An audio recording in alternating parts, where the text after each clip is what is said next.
on the website, SasquatchChronicles.com. It's under the subscriber section. Shot 3 different videos, posted them. I really hope you guys enjoyed watching them. I want to thank Cheryl, too, for coming on last week. She talked about her aunt's property and different things that were going on. I'm working on some future shows. I've been trying to catch up with my email, follow up with all the people that sent me encounters, and talk with them. And there's one in particular. There's a lady out there, and I won't say the area where they're at, but she's having kind of a Siege of Hanabi type experience out there. And for all of you listeners that have been listening for a long time, you know what I'm talking about. She's talking about the creatures coming up to the house, banging on the house, turning doorknobs in the middle of the night. They go out on the porch. There's one instance she was telling me about. Her and a friend of hers were on this back porch. The creatures were screaming. They were vocalizing, shaking trees, throwing rocks at her. And she had a shotgun in her hand. She stood up and pointed the shotgun in that general direction, and everything went silent. She said, I think these things know what a gun is. And so I'm working on getting her on the show. It's a very fascinating encounter, and she actually has a lot of great information to share. You know, she says, well, I'm not a researcher. I just want these things to go away. And those are the people I love talking to. If you've had an encounter and you'd like to be on the show, shoot me an email, wes@sasquatchchronicles.com. And again, if you get a chance, check out the website, sasquatchchronicles.com. Well, I want to welcome Jason to the show. Jason, thanks for coming on. I really do appreciate you being here tonight. Hey, no worries. What part of the country did your encounter happen in? I live in Indiana, but I'm close to where Indiana, Illinois, and Kentucky all kind of mesh together there at the Ohio Wabash River. I could give you. Do you want me to give specifics on where I was at? Because it's kind of, you know. You don't have to give specifics. Tell me what were you out doing? Who were you with? What were you guys out doing? And then just walk the audience right into the encounter. Tell us what you saw. Tell us what you experienced. What I do, I'm a programmer professionally, and I do some work for a lot of local companies, used car lots, new car lots, and I get to meet a lot of people when I do that. Well, I was talking with a guy who is an avid, he looks for Indian artifacts, and that's big around here. People will go looking for Indian arrowheads and so on and so forth. Well, he had invited me to go with him, and one of the things that he mentioned to me, he was like, I've got something I want to show you that's pretty cool when we get out to this one spot. So I agreed, and we went. It was a 3-day weekend, and he had already been out there the first on that Friday. And so I went out with him Saturday, and come to find out what he was wanting to show me, he had found some footprints that he thought were weird. And to kind of take you in where we were at is we got permission from the farmer. We were close to some of the bottoms in Kentucky, right on the Ohio River, and the farmer let us in to his ground. He had a simple padlock fence, and back to where he wanted to take me was probably about a good 2.5-3 mile hike. And you got to figure there's not a house where we were at. There's a house, but maybe every 5-6 miles. And we were deep in the woods, getting close to the river bottoms, like I said. But we got back to one of his back fields that bordered right on some bottomland, and the field was triangular shaped. So you just got to picture, we entered the field towards one of the points of the triangle, and there was a row of trees and a fence on the left and the right. And then on the third side bordered the river and the river bottoms. And we took off walking along the tree line on the right, which I would say would face about east, going from east to approximately west by southwest. And he took me back and showed me these footprints, and they looked human. They weren't super large. I mean, they was about the size. I'm a size 12, and they were slightly bigger than mine if I were to take my shoes off. what caught me as strange was that anybody would be back there barefoot. I can see that, but they were leading deeper into the bottoms, and that's what caught me off. So it was getting late, and we were going to come back the next day. So we left for the evening, and when we went back the following day, we got a late start.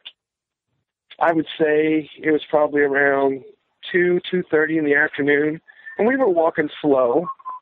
Bear with me 1 second here. We were walking slow along the tree line, and to where we had found the footprints, and we were taking it slow, looking at the ground. And he brought something to my attention. Across the field was what looked to be a dog, a pretty large dog. It was maybe a dark brown to light brown, not quite. It would be the same color. If you were to have a golden retriever, it'd be slightly darker than that. And it was hunkered down, and I couldn't tell anything specific about it. And this was a good 500 yards away from us on the opposite tree row where we were at. And we kept looking. We were looking at the ground the whole time, and I kept noticing that it was moving. And then it stood up, and it clearly wasn't a dog. The best way I can describe it would be, it looked like a chimpanzee wearing a wig, but the body did not match that of a chimp. It looked like, I would say, probably maybe 6 foot, not more than 6.5 feet tall. I would say hair covered the body about the length of what, short hair on your head would be, but the hair on the head of this animal looked like it was wearing a wig. It had long hair on the top of its head, but not so much anywhere else. And that's when my buddy started getting spooked. He goes, "What is that?" And I said, "I don't know." So we had gathered up all of our stuff, and we were going to hightail it out of there. Well, the animal then, it stood up and started wandering back into the tree line. And I was like, wow, okay. I was glad. So we started walking back. We didn't run. We were walking fairly quickly. And I felt better because I thought it was gone. Looked back a second time, and it had wandered back out into the field. And this is when it started flailing its arms. This thing looked just absolutely aggravated. It looked mad. And one thing I noticed, that it was constantly looking at the ground. And what I figured out was that it was looking for something to throw, because it was actually, it's a springtime, so nothing had been planted yet. So it was picking up dirt clods and lumps of dirt from the field and chucking them at us. And it was throwing it so hard that these things were disintegrating before they got very far. But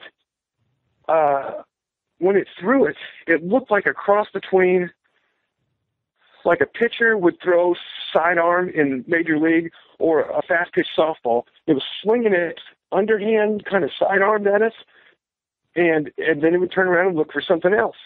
It did this a couple times, and then it wandered back into the tree line. And then it came back out. This time it was filling its arms even more. You could tell that it was just it was just pissed off. It didn't want us there. It didn't make its way towards us. But it kept throwing some dirt at us. I didn't notice any pungent smell, and it didn't make any sounds like, I've listened to some of the other shows, but it was quite obvious that it was aggravated. And by looking at this thing, you could tell it looked bad. It wasn't well, I don't know if it wasn't well fed, but one thing that I did notice that I'd had after listening to a couple of your shows and reading some of the reports online, one thing that stood out to me was its body.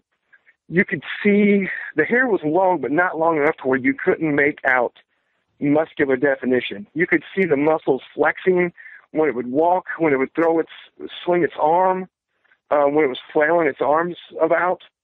But yeah, again, it looked aggravated. It did not want to see us there at all. So we, at this point, it was probably around 4:30 or 5. The sun was starting to look like it was heading down, so we kept moving. and it never did make its way any closer to us. But again, when I saw it initially, I was confused because I didn't know what I was looking at. But then after a few minutes of watching it flail around, that's when it really kind of, you could feel the fear inside of you building, because you're not supposed to be seeing what I was seeing. You know, you hear stories, but it's nothing like it until you can see it in person. And I know that I've heard a lot of people say that, but it didn't hit home until I'd actually seen it myself. Now, it didn't go into the woods and drag out any limbs or anything. It was clearly looking for something else to throw. But like I said, when it did throw something, it was hurling it so hard that these clumps of dirt would just disintegrate in the air before they even hit the ground. And again, it was probably, at that point, we did have to head a little bit more towards it as we were leaving. But it was the closest I got was probably 250, 300 yards. I want to back up real quick. I want to come back to this because this part is very interesting to me. I've heard this before. One of the things I want to ask you, when you saw the footprints, what was going through your mind? I mean, did it make sense someone was out there without shoes on? No, absolutely not. Not where we were. Now, we weren't far from the river, and there's a lot of boating that goes on the river, so it wouldn't have caught me off guard if it wouldn't have been the size that it was. And it looked, when the toe prints, it didn't have like a thumb off to the side like you would see with like what you would expect to see from a chimp or a gorilla. It had its toes in the same place that what a human would, but they were spread apart when it made its print.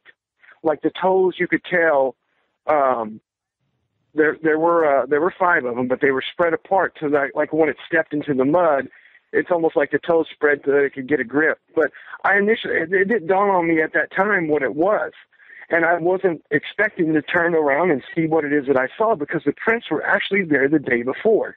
I figured whatever it was long gone. But like I said, we were close to the river, so it wouldn't be maybe a boater who had stopped on the beach went up to walk in the dirt. But the thing was, there's very specific spots where people go to beach their boat and, will party on the beach, so to speak. And we weren't anywhere near. Actually, there was an island directly across from us, and to go into the river itself was still a good, I know I said we were close, but I think we were probably about a half a mile away. So if somebody were even coming off the river swimming, it would make no sense whatsoever for them to be that far in. And the footprints, like I said, were leading deeper into where the bottoms would be versus like it was going back towards the river itself. Yeah, and I'm kind of glad you brought that up. That's an interesting point that you made right there about the grabbing motion with the toe. I haven't seen that personally, but I've talked to a lot of researchers that have seen that type of print, and they have this weird locomotion, and it almost makes you wonder if they're kind of grabbing with their toes as they walk. When you see them walk, it's a very strange walk. It's not like a human-type walk. It's a very odd gait that they have. So you guys show up, you think it's a dog out there until it stands up. One thing that you said that I thought was interesting was a mop on the head. I had Mark Zasky in town last week, and he was telling me about his encounter, and that's one of the things that he says right off the bat. He said the thing had a mop on its head, like a wig almost. It just had this long, long hair, and that's interesting that you got a chance to see it. What were you thinking at the time when you saw it? I mean, what was the conversation you and your buddy were having when you saw it stand up? Well, I couldn't really repeat verbatim what he was saying to me, but he was clearly spooked. And I can't say that I'm the most brave people, brave souls, but at that point, I was more curious than anything. I mean, we had enough distance between us that I thought if I needed to hightail it, I could have. I mean, it would, in all honesty, if it would have came towards me, since we were so far out, personally, I probably would have went for a swim. But because we were somewhat close to the river, I think I could have made it to the river. But when I saw it, you'd mentioned the way it walked. Now, when I saw it walking, it wasn't really upright. It was almost like it was squatted over, walking. Its knees were bent. When it was flailing its arms, it did stand up and stretch itself out and put its arms, almost like it was trying to make itself look bigger. But it looked when it put its arms in the air and was flailing, it did look like a crazy homeless bag lady that was trying to shoo you off of her corner or something along those lines. But I didn't, it was so close to the tree line when it did walk, it wasn't maybe 12, 13 feet at most. So, but it was always hunched over to a degree when it was moving. And I could tell it wasn't somebody in a suit, like I said, because you could see, I know anymore now that somebody could put, a pad in the suit to make it look similar to what I saw, but where we were at, the only person that knew we were back there was the owner of the ground, and he was an elderly man. There's no way he could have beaten us back there. Even people listening, I mean, especially those boys out in Kentucky, and I hope they appreciate this comment. You don't go putting on monkey suits and running out there in Kentucky, especially those boys out there in Kentucky, because they'll put a bullet in you, and so that doesn't even make sense. How was it proportioned? It was, like I said, I was a good distance away. I didn't notice the arms being that much longer than the legs. It was well proportioned. It really was. It was. Again, I'd say it wasn't, I'm right at 6 foot, and I was willing to bet that it wasn't much taller than myself. Now, it was sturdy. It was stocky around its midsection, but its legs and its arms looked very, very scrawny. Again, it looked bad. It looked malnourished, and the way that it held its head, it would always tip its head back, but I never heard it make a sound. And when it would tip its head back, that's how I could really tell about what I mentioned about the hair. The hair came down to about its shoulders, but it was longer. It looked like it was wearing a wig. That's the best way I can describe it. Yeah, and that's an interesting point that you bring up. I love the bag lady description. I've had a few people say that. I've had I know our insider said that. Bob Garrett has said that. I've had a few witnesses on that said it had what I would describe as a bag lady, homeless person moment. I've heard a few witnesses where they say they didn't hear anything, but they saw it flailing its arms. And then I've had witnesses on that said it gibbered. It did a weird gibber, but they were a lot closer than you were. Yeah, I wasn't, but you could tell, even being as far as away that I was, you could tell by its body motions. It just gave you the feeling that it was aggravated, but something more, almost along the lines like, if you were to see a person do this on the street, you would avoid them at all costs because it wouldn't seem like they were right in the head. This thing had no concept of composure. Like if you're walking down the street and you get upset, you're not going to flail your arms. This, you could tell by looking at it, whatever this was, all it wanted was to just express that it didn't want us there. By the way it moved its eye, and I know that's not a very good description. I'm just trying to get across the feeling that it gave me. It was clear that we weren't wanted. And its arms, the way it flailed its arms, when it would actually put them down to its side, and you just kind of shake its hands, like if you burnt your hand, and then you know how you would shake your hand real quick, like when you burn it, if you pull it off of a burner. It was kind of doing that, and then it would put its arms out straight out to the side, and then just wave them around its head, and then it would put its arms straight up above its head, and then just kind of swing them around. It looked like a child throwing a temper tantrum. If that makes any sense. But overall, the feeling out of the body motions that I was getting, yeah, it wasn't a person by any means. Yeah, no, it was throwing a tantrum. It was pissed.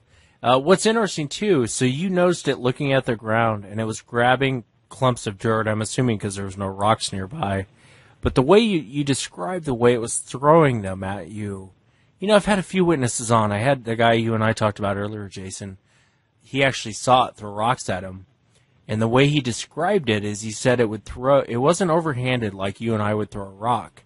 He described it like a monkey or like an ape would throw a rock, kind of side-armed at you. That's almost dead on, because if you've ever watched a TV show where they have chimps, when they're doing a display and they'll pick something up to throw it, it's almost like they underhand it, but they sling it. It's not really, it wasn't throwing it, but it was slinging it. But it was a little bit more accurate than it would be like if you or I were slinging, because, it was throwing it in our direction. But it was slinging from its side so hard that, like I said, these clumps of dirt were disintegrating in the air before they could even, when they would hit the ground, they would be in several pieces. And it got nowhere close to us because, like I said, I think 250, 300 yards was the closest that I got to this thing. But it never did follow us. I didn't get the feeling that it was behind us. I didn't get the feeling that we were being ghosted through the woods. But there wasn't a heck of a whole lot of cover in the direction that we were heading out. There was more cover behind it, like if it wanted to escape and go towards the bottoms, there was more cover that way. And like I said, there was a fence on the row of trees where we were on, and on the opposite side of the field, I know that there was a start of a fence, but I can't say that it went all the way back to where it was, because at first I thought maybe we had cornered it, but it had plenty of ways to get away, plenty ways out. Yeah, like I said, it didn't follow us, and I'm glad, because like I said, I would have taken a swim. I don't blame you, and that's a scary situation to be in, especially when it's pissed like that. Kind of that temper tantrum, and that's one of the things I always say on the show. These things are pretty unpredictable. You never know what they're gonna do. What set this thing off? Just because you guys were in the area. Was it territory? I think what you were seeing was a territory display, but I have heard other people describe what you're describing, and in the same way you're describing it, it seemed crazy to them. It seemed like this thing there was something mentally wrong with it. Exactly. It looked like a crazed person would act. You could tell that, like I said, it didn't care about its composure. It was just, it's instinctive. Like if somebody were to flip out, it seemed instinctive that it was just, it didn't know. I got the feeling it didn't know how to act, or it didn't know what to do. I could tell we surprised it, but we were close to it for probably 20 minutes before it stood up. I couldn't get close enough to see what it was doing. There wasn't any crops at this time because it was still, I think before they planted, it was early spring, but I don't know what it was. I don't know what it was doing, what it was looking for.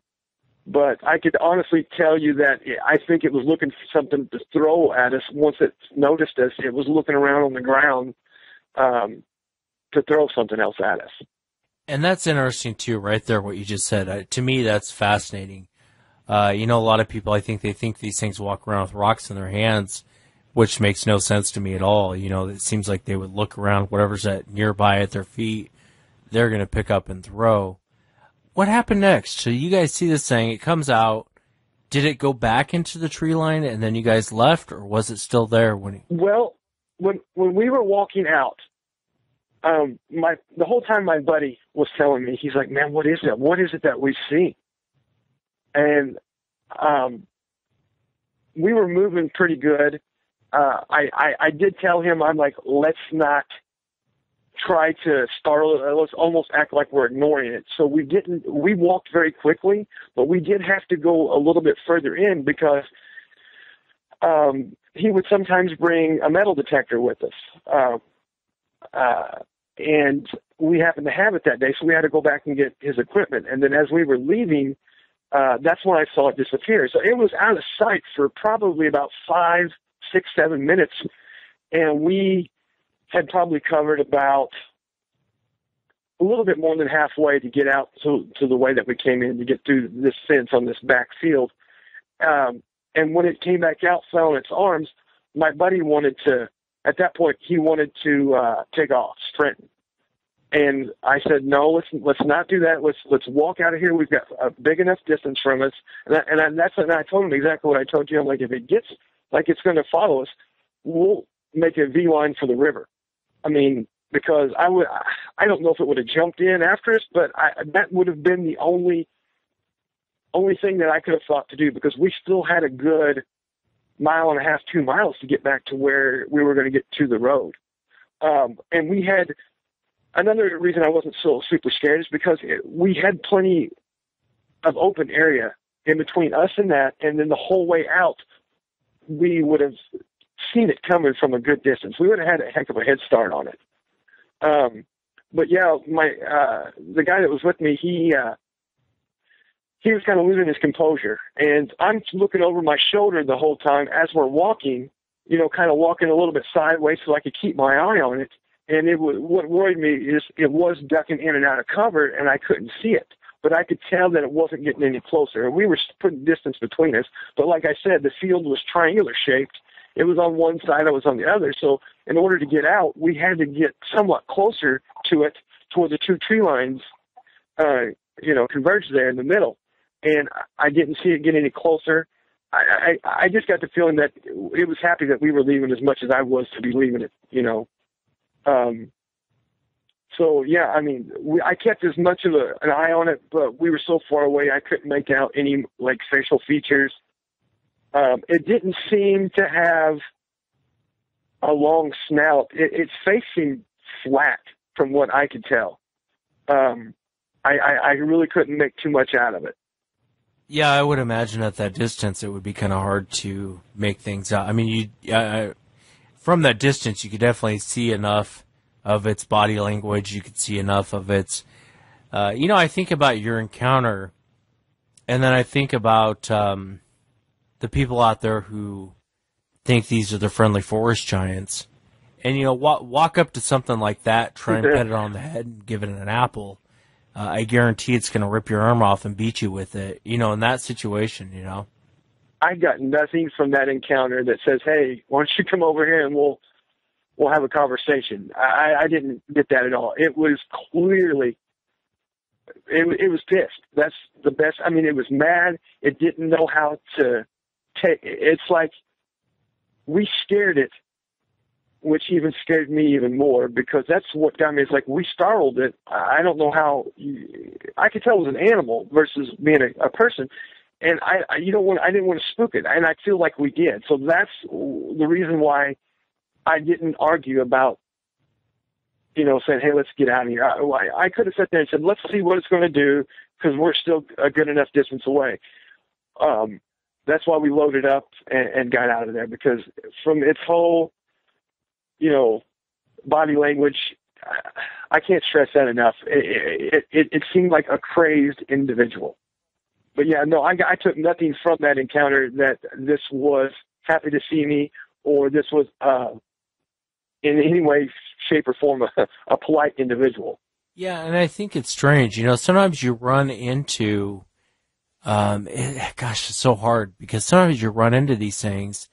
And I know sometimes they are curious, and they do tend to watch people. And there is a lot of encounters where they watch people. And it's something I've asked, like Bob Garrett about, if there's some that are just mentally deranged. He ran into one. I'll send you the link on it, Jason. It's the Lone Star Trail one. And he talks about this female. They almost shot it.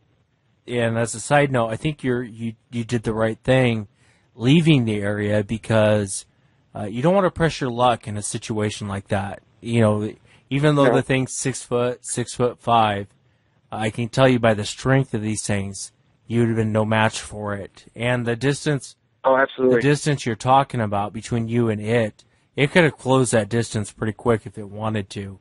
That's what I was afraid of, because it was moving quickly for what little motion that I saw. And you gotta also remember, we didn't have any type of binoculars with us, because what we were out there looking for is on the ground, under the dirt, on the ground. So I couldn't get a better look at it, and I didn't. he had no desire. The guy that I was with has been hunting Indian artifacts for quite a while. He's found some really good stuff out there before, in some creek beds and whatnot. But I think that his artifact hunting has really been limited or diminished since we had this encounter. I can imagine. And we brought it up to the farmer, when we saw him next. Actually, I say we, but my buddy is the other one that was friends with him, and he brought it up to him, and he was telling me that this isn't something that when he brought it up to him, the guy didn't get oh yeah, no, I've seen that. No, he brushed it off. He's like, I've been farming in this area for 50 some odd years, and I've never seen it. He shrugged it off, thought we were full of it. After we'd been drinking, one of those kind of things, which we had not. So yeah, I didn't get the feeling that it's something that they had seen before. So, and we haven't been back to that area, and I have no desire to go back out there, because even though that I didn't feel super in danger, I figured it probably could have closed the gap, like what you said. Well, you got to know your audience too. You know, in the area you're describing in there in Kentucky, Indiana, you know, a lot of those little country boys, they want nothing to do with this. Generally speaking, if you bring it up to them, no, they'll tell you they've never seen anything, and you know they're full of it because they have seen. I've talked to several of them, and off the record, not publicly, they'll tell you they've seen strange things like that. Publicly, the general answer you'll get from them is, well, I've been here 50 years, I've never seen anything. And you know that full well that guy's probably seen something. And there's just a weird stigma to this subject. It's kind of a shame, really, that there's, because people do run it. You know, in that situation, imagine if there was a family out there hiking and they run into this thing. You know, that's how people show up missing. That's how people disappear. You know, what are you going to do when you're 5 feet from the thing? I realize you're 250 yards, but imagine being 5 feet from this thing and it's freaking out on you, and it's something you've never seen before. God knows what it's going to do to you. Yeah, exactly. And, you know, like you said, you hit that nail on the head, because I brought it up maybe once or twice since this happened. It's been almost 2 years ago. To some of living in the area I do, there's all my friends are hunters, fishers, you know, and they live out in the country. And I brought it up, got ridiculed, laughed at, told I was full of it, and I haven't brought it up since. You know, every now and then my buddies will joke at me, hey, you know, I saw this thing on TV about Bigfoot, and then they'll get a giggle out of it. And then I don't, you know, actively bring it up because of that reason, you know. Yeah, and it's all fun and games until you run into one. It's like I had a lady on, or I talked to a lady today, who, I don't know if you've heard the Siege of Hanabi episode or not, Jason, but basically she has the same type of thing going on. They're coming out to her property, they're on her property, they're screaming and yelling at them, they're throwing rocks at the house, they're turning the doorknobs. You had mentioned that, I actually, when I spoke with you earlier, you mentioned, I mentioned something to you, and this will kind of ring a bell. I listened to that exact episode. The siege, what'd you say, at the Siege of Habonia, and correct me if I'm wrong, isn't that where there was a gentleman who had some property, and they'd actually put sticks out to show where the light sensor, or the Dust of Dawn lights would come on? Is that the same one? Yeah, that's the same one. Okay. Well, after listening to that, when he described, I know he got a lot closer look than what I did. He described something that I told you earlier. He said they looked bad in the face. And I don't know how else to put it, but he said one of them looked like it had Down syndrome. Down syndrome, yeah. When the one that I saw had its head tilted back and carried itself almost in the same way that you would see somebody with Downs carry themselves. I got that feeling off of it. And it's just awkward that I had said that earlier, and then I listened to that show, and he described it, and I was jumping up and down. I'm like, I know exactly what he's talking about. But I couldn't imagine being in an encounter like what that described. But I got, like I said, I got the feeling that if I would have gotten closer to it, I would have been in that situation. And I interrupted you. You were talking about the lady that was having some issues just like that. No. You're okay. What I was saying is she's having. I'm trying to get her to come on the show. She's describing to a T people in those situations. She's describing to a T. And I let her talk for about 40 minutes before I said anything. At the end of it, I said, hey, I believe you. I think everything that you're saying is true. I've heard it a million times. And it's a shame because what you ran into out there in that situation, Jason, you know, like I said, God forbid a family cross paths with that thing. God forbid a lone hiker cross paths with that thing. And they're not 250 yards away. They're 10 yards away or 5 yards away. It's going to be a different story with these things. Imagine how pissed off it'd be if you were 5 yards away from it. You know, these things have the ability to rip you from limb to limb, and there's not a damn thing you could do about it. You know, and so I'm really glad that you came forward with the encounter. I'm really glad that you shared the encounter. It's interesting. The first guy I had on that said it flailed its arms like a homeless person. It acted like a crazy bag lady. It was just a crazy person. I had about 6 or 7 people email me and go, that's what I saw. That's exactly what I saw. It acted like, and I didn't want to come forward and say it because I didn't want people to think I was crazy, but that's exactly what I saw. I saw it was acting like a crazy person. It was throwing a tantrum like a little child would throw a tantrum. You know, and so I believe you. I think what you ran into, I think in your situation, it was more of a territorial frustration. It didn't want you guys there. It was pissed off, but it didn't really have the nuts to come face you face to face. Instead, it wanted to throw dirt. It wanted to pick up whatever it could and throw it at you. You know, like any other primate. You look at any other primate on the planet, and to the T, that is a type of behavior when it comes to territory. If you're in their territory, that is their way of trying to show you they're big and bad, and they're going to pick stuff up and throw it. They're going to pace back and forth. They're going to... With these things, though, it's very unique. The flailing of the arms, the homeless bag lady look, it's unique, but it's not the first time I've heard it. You know what I mean? Exactly. Now, picture another thing that it did. You mentioned giving a display like an animal or an ape. It did something similar. Okay, picture. Have you ever seen how a gorilla will kind of stand up, arch its back, and then it'll pound on its chest? It did that exactly without pounding on its chest. It stood up, it arched, it puffed its chest out, and arched its back while it had its arms out to the side. I mean, it was, like I said earlier, it was swelling up. It looked like it was trying to make itself much bigger than what it was. Yeah, and I mean, it's interesting. You know, I was, and I hate to compare it to this, but, you know, I was a bouncer for a long time in Vegas, and I used to see guys do that. You know, when they were trying to prove how big and bad they were, they'd puff their chest out, they'd walk around like a bunch of monkeys, and act like they wanted to fight. And what's interesting is I tell you that to tell you this. In a lot of Sasquatch encounters, you'll find that with a lot of males. They'll puff their chest out. They'll kind of strut around like they run the show there. And it kind of sounds like that's what you ran into. It sounds precisely about what I ran into. But again, overall, if you're going to take anything from this, it really was the feeling that I got.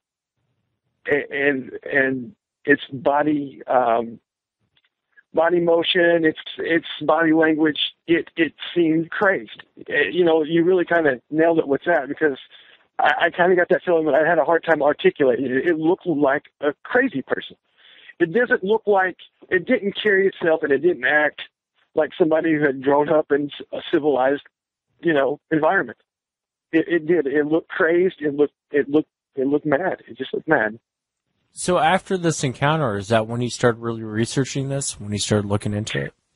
Well, growing up, you know, I always would watch the unsolved mysteries and stuff, but I didn't really put too much into it until a couple of years ago after this happened, that's when I really started going in and, doing research, and I watched anything that I could on it just to try to see anything, just to kind of justify what I saw. Does that make sense? I'm just trying to explain, that's when I was looking around. That's when I found your guys' show. I was looking on YouTube, and there was one of your guys' show came up. So that's when I went through and watched listened to a few of the other episodes, and I heard about, was it you and your brother? Is that correct? That had an encounter? Yeah. Several years ago. And then after listening to some others, it started making sense. It started sounding like the same thing that I had run into. But again, I was so far away, I didn't get any of the, like I said, the pungent smell, not that I would have, and I didn't hear it make a single sound. Not to say that it wasn't, but it matched a bit of what I've heard, but I had never heard a description of like what I saw, with it being as sickly looking and with the long hair on the top of its head. Like I said, the hair on its body, the rest of its body, wasn't much more than, what you would have on the hair on your head. It wasn't very long. Like I said, I can make out some definition, and it almost looked as if there were some patches of hair missing. But I was just really trying to justify understand what it was that I saw. Because, like I said, it didn't match everything perfectly, but it did. There's a lot of other things that matched to what I had heard or researched previously. It was me wanting to, I guess, tell myself that what I saw, I wasn't crazy, which I knew I wasn't, because I wasn't the only one there. If I was there by myself, then I could have second guessed it. But I'm not on any type of medication. I don't drink. So, it's just, I was just trying to justify what it was that I saw. Yeah, well, I can tell you're not crazy. I believe you. I think it's, you're describing to a T what I've heard before in the past. Sometimes with the smaller ones, I get more of an aggressive type. You mentioned a lot of things in your encounter. I hope people soak up when they listen about the not eating well, missing hair, the mop on its head. I've heard that before. I've definitely heard that before. I've had witnesses on that have seen these creatures who, were 6-7 feet tall. And the first thing they said to me was, it didn't look like it was eating well. It didn't look like it was doing well at all. But what you're describing is to a T what other people are describing. So you're definitely not crazy. That's for sure. You're definitely not crazy. These things are out there. People need to know these things are out there. And I hope they heed some of the warning. You're not going to walk up, give them an apple, and pet them on the head as they eat an apple from your hand. It's not reality with these things. These things, generally speaking, want nothing to do with you. You might run into some that are curious, but generally speaking, these things really want nothing to do with you. And I think you found that out with your encounter. I'm glad you got a chance to see it, though, in the daytime at a distance. And I realize you think that distance was a safe distance, but believe me when I say this, they can close that distance between you and them at 250 yards in a matter of moments. They'd be on top of you if they wanted it. I think what you ran into is more or less just a territorial type display of go away. I want nothing to do with you. Go away. It's a fascinating encounter, though. It really is a fascinating encounter, and I can't thank you enough for coming on the air and sharing it with us. Hey, no problem. I appreciate you taking the time to listen to me, and I wish I had more, for you, but that's unfortunately, like I said, no way, shape, or form wanted to stick around to have a meet and greet with it. So I don't blame you one bit. Well, Jason, thank you for being here. No problem. And that's it for tonight, everyone. Remember, if you've had an encounter and you'd like to be on the show, shoot me an email, wes@sasquatchchronicles.com. And if you get a chance, check out the website, sasquatchchronicles.com. In the subscriber section is all the videos we shot last week. I hope everyone out there enjoyed it. And for subscribers, I will be back on Wednesday. I got a show I'm planning for you guys on Wednesday night. as well as Friday night this coming week. So I got a lot of shows planned. Everyone else out there listening, thank you for listening. I will see you back on Sunday. Have a great night, everyone. That's nice. Welcome to the show, everyone. Thanks for being here tonight. The music kind of makes you want to grab a little eggnog, go sit by the fire. It's a fun time of year. I know not for everyone, this time of year isn't that great a time of year. If you have separated families or if you're just going through tough times, sit back, relax. I'll take care of you tonight. Got a great show planned for you. Got a couple witnesses coming up, a couple interesting things. I posted to the blog a couple days ago this video, Strange Things Out in the Woods. And it was actually taken by 2 police officers. I really didn't go into that, but the area was actually taken by 2 police officers. They had recorded seeing tree breaks. They had recorded kind of the strange rock structure. Looks like an enclosure where you'd put something small up on this ridgeline. And I thought the whole video as a whole was very fascinating.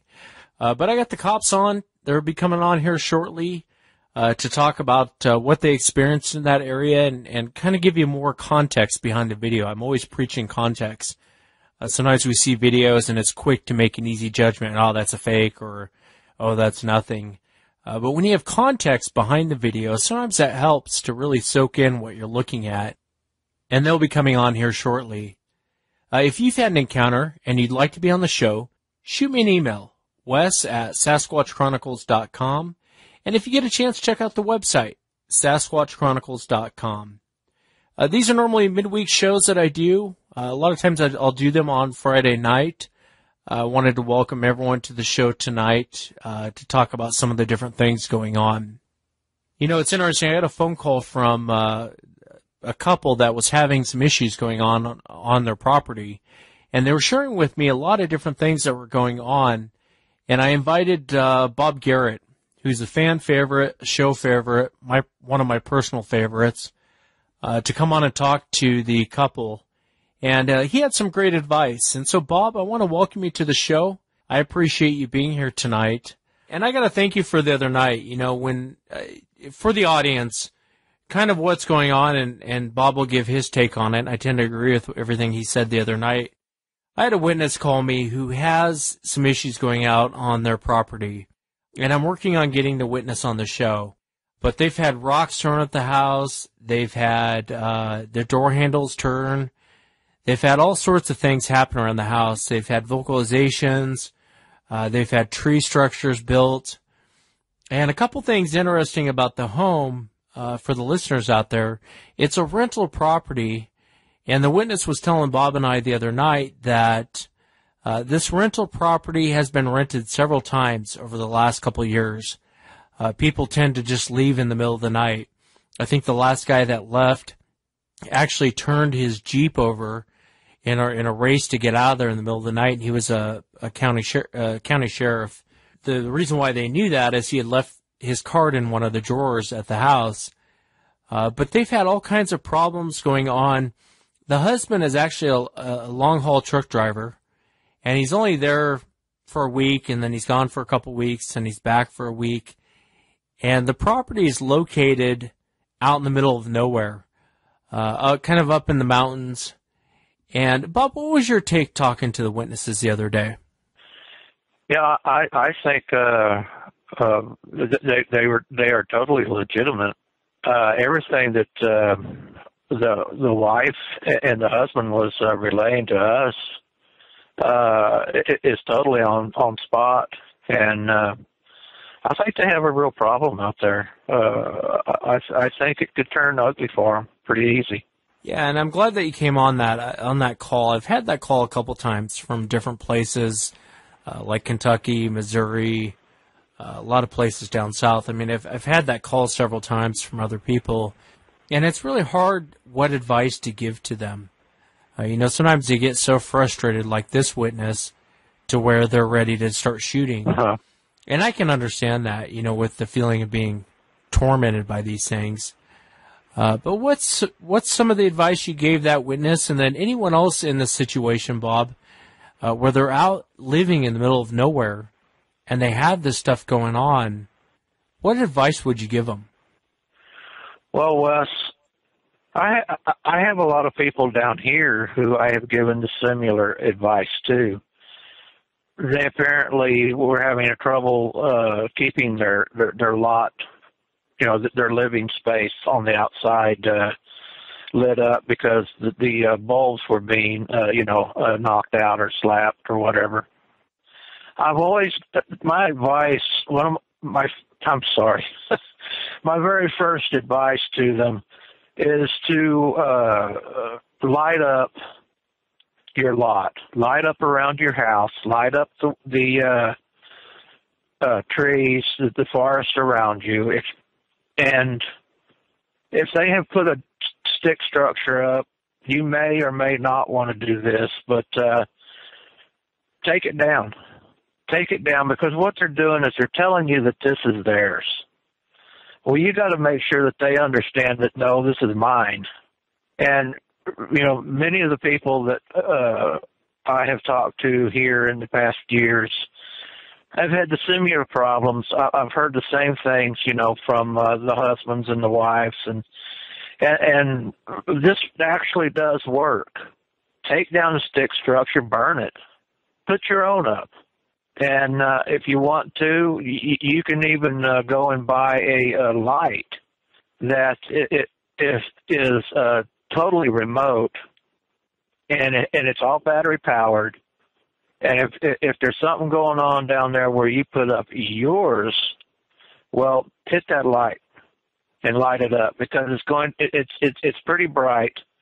Hunters use it for hog hunting and things like that to light up their feeders, and you can use it in this situation also. But also, you want to put out some soft lighting too. Put some Christmas lights out. Make sure that you're able to turn everything on inside. Turn the lights on. If they're hitting the side of your house, turn those Christmas lights on. They don't like it. Even the soft light, they don't like it, and they'll move away. And it's harder for them to break those off than it is for them to, break out, floodlights. Use solar power floodlights that are motion censored. Many of them don't cost that much, and put them around your house. And if they break them out, they pull them down, you can put another one up there. Some of them aren't but like $19 or $20. And make sure you take and replace your porch lights with a double floodlight fixture.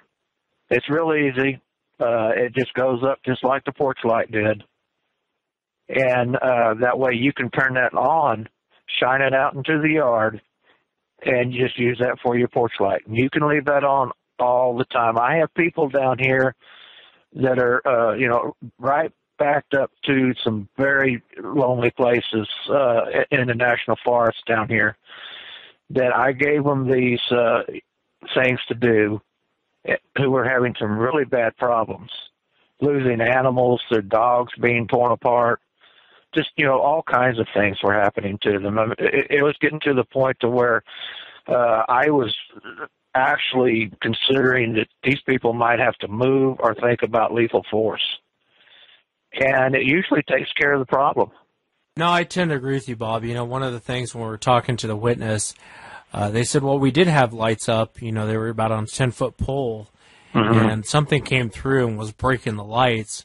Right. And then they'd have to turn the power off and unscrew what was left of the light bulb. And, it just kind of shows you right there. They generally don't care for the lights. I think you're right. Putting up those solar lights will kind of deter them, kind of keep them away from the property. In the situation that you and I talked about, Bob, one thing I thought was interesting, she said that when she's there, activity's about a 3 or 4. When her husband and his friend shows up, the guy he drives with, activity goes up to about a 7 or 8. Yeah. And then the moment he leaves, it seems to kind of die back off. And, that kind of threw me off a little bit. And you nailed it right on the head. What was your take on that situation? Well, what it is that what's going on, more than likely, is that you got some males in there. At one point, I remember she saying that there was at least five circling the house, five creatures circling the house. Well, they were probably young males. What they think they're doing when he comes home and it picks up and everything is they're running him off.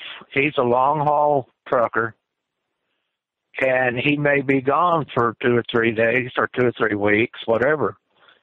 And they think they've run him off. And then when he comes back, well, you know, we're going to run this went back off. You know, he's not going to come back in here. This is our woman now, you know. And I mean, it's because that's basically the way they're thinking, is that they're running him off, and then he comes back. Well, you know, this guy's a wimp. We can run him back off. And it can get dangerous for him also, especially where they're at in such a remote area. And you know, with her, well, they're kind of letting her just stay there. You know, this is more like, well, okay, you're renting from us. You know, this is our territory, but you can stay there. But we're going to come up and look in the windows at you. We're going to beat the house with sticks, let you know we're there. We're going to go do you know, hit the culverts back and front and let you know that we're here. She said that they have followed her, shadowed her with her children before. Well, you know, that's not a good situation to be in. She needs to be very careful because of their intentions. They think they're running the men off. You know, they think they're running the males off, and the males come back, and then that infuriates them, and they think they're running the males off again. They've had the doors pulled on and everything out there. It's a really volatile situation right now that they're in. And it's a possibility that they could just come in that house and take both those kids and her. I tend to agree with you. I think they're in a really bad situation. I really do. I think the moment I start talking to her, first thing I said to her was, I think you're in a really bad situation. And she would describe to a T what other people would talk about. She'd talk about, one of the things I thought was interesting, she said, I've heard of people in similar situations say they slap the house. Mm-hmm. Or they say they come up and slap the house. She's probably one of the very first witnesses I talked to that said, no, I think it had a stick in its hand. And I said, what do you mean? She says, like a baseball bat. You'd hear it tap, tap, tap as it goes down the side of the cabin and walking across the porch. And, you know, a lot of times you hear them come up, slap the house or bang on the house. But this one was interesting. It was, you know, her saying she thought it had a stick in its hand and was just tap, tap, tap all the way down the house as it walked along. I'm really glad you were on that call, Bob, because it's one of those situations to where, you know, I don't want to say the wrong thing because that's someone's home. They got to live there, and they got to deal with, you know, if they call me and I say, hey, do this, and then they do that, life all of a sudden becomes 100 times worse. And so, you know, I never want to put someone in that position. I'd love to go out there and film it and just see the area they're talking about, because they sent me a map and they are in a very, very remote location. There's water nearby, there's ridge lines nearby, there's caves and mines nearby, and it's not only her, but it's also neighbors that are hearing the same thing. Right. And I thought that was very interesting about the one neighbor that comes over, the female that comes over to visit her, and even in the daytime, it gets pretty noisy, wanting them to know or wanting them to notice them, you might say, you know, like a bunch of little kids, like a bunch of teenagers. But that, you know, that's the way it is. But the way you're talking about the stick, you know, that's going around the house, and they're tapping, they'll do that. I have had people tell me that down here, but a lot of times what you're thinking is a stick is their knuckles tapping the house, and they'll also do that with a rock. They'll walk past and they'll tap it with the rock and everything. Yeah, she's heard some of that too. She's heard a lot of rock clacks. Just for the audience out there, she's heard a lot of. There was a situation where she's telling me it was her birthday, and she had the neighbor lady over, and they're sitting out on the back porch. And she said it sounded like a bunch of monkeys, just causing just making noise, just a bunch of monkeys. And she finally had enough of it. She never leaves the house now without a shotgun, which I think is smart. But she actually got up, pointed the shotgun in that general direction of all the noise, and the noise stopped. And she said she got the impression really quick, like, maybe these things know what this gun does. Because everything shut up. Of course they do.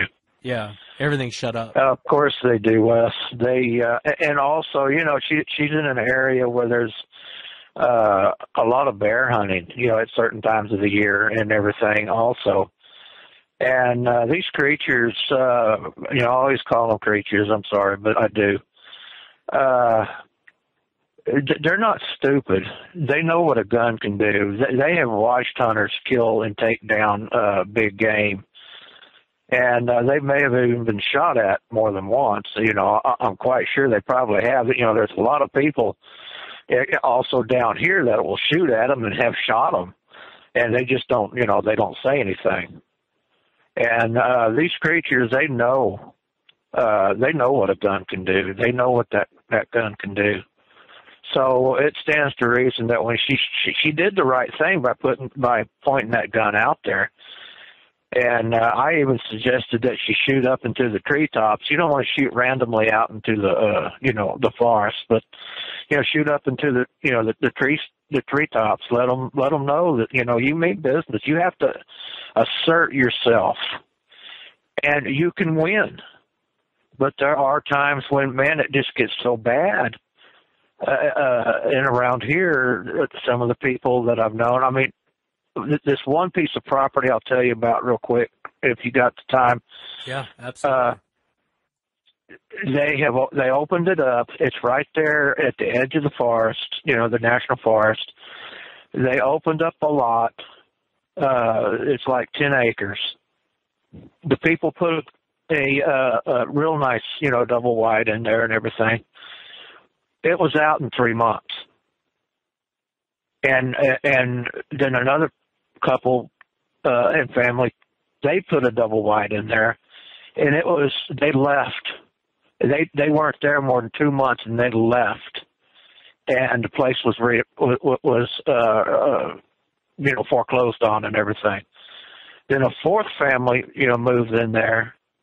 They left because they couldn't take it. The same things were happening to them.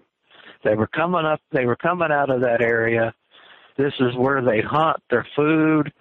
This is where they're birthing, and they're going through. Their water's there. They have a spring out there, and they didn't want these people out there. And there are times when I just tell the people, man, you got to make a decision. Do you want this property, or do you want to be safe? And there's times when you just got to go. I couldn't agree with you more, and I know in the situation they're in, that's one thing you said to them was, do you guys want this property, or do you guys want to leave? And if you want the property, you kind of have to fight for it. But I think, I'm with you, Bob. I think in that situation with this couple, I think they're in a more dangerous situation than they think. And they better be, and I told her, same thing, don't, when you're ready to pull that trigger, be ready for the consequences of pulling that trigger, because you can't take it back. And unless you're in a really bad situation to where you have to shoot it. But just know that's probably the same day you're going to want to move out of the place, because you're going to have nothing but trouble after you shoot it. It's not like shooting a one coyote out of a pack of coyotes and all the coyotes run off. These things tend to have a revenge streak in them when something like that happens. I've just heard it too many times. Oh yes, they're very vengeful, and if they have to shoot, they're going to want to shoot to kill.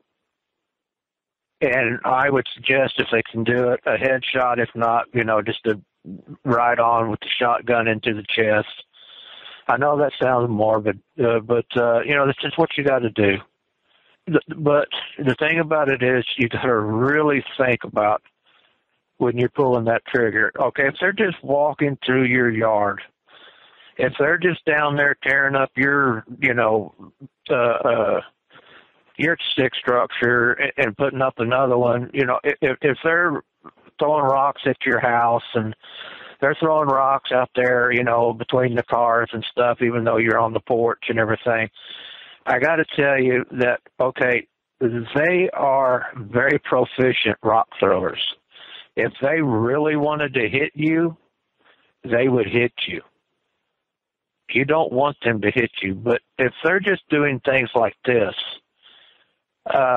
there's no sense in trying to shoot, you know, at shadows and trying to shoot, you know, at what's looking at you from around the tree.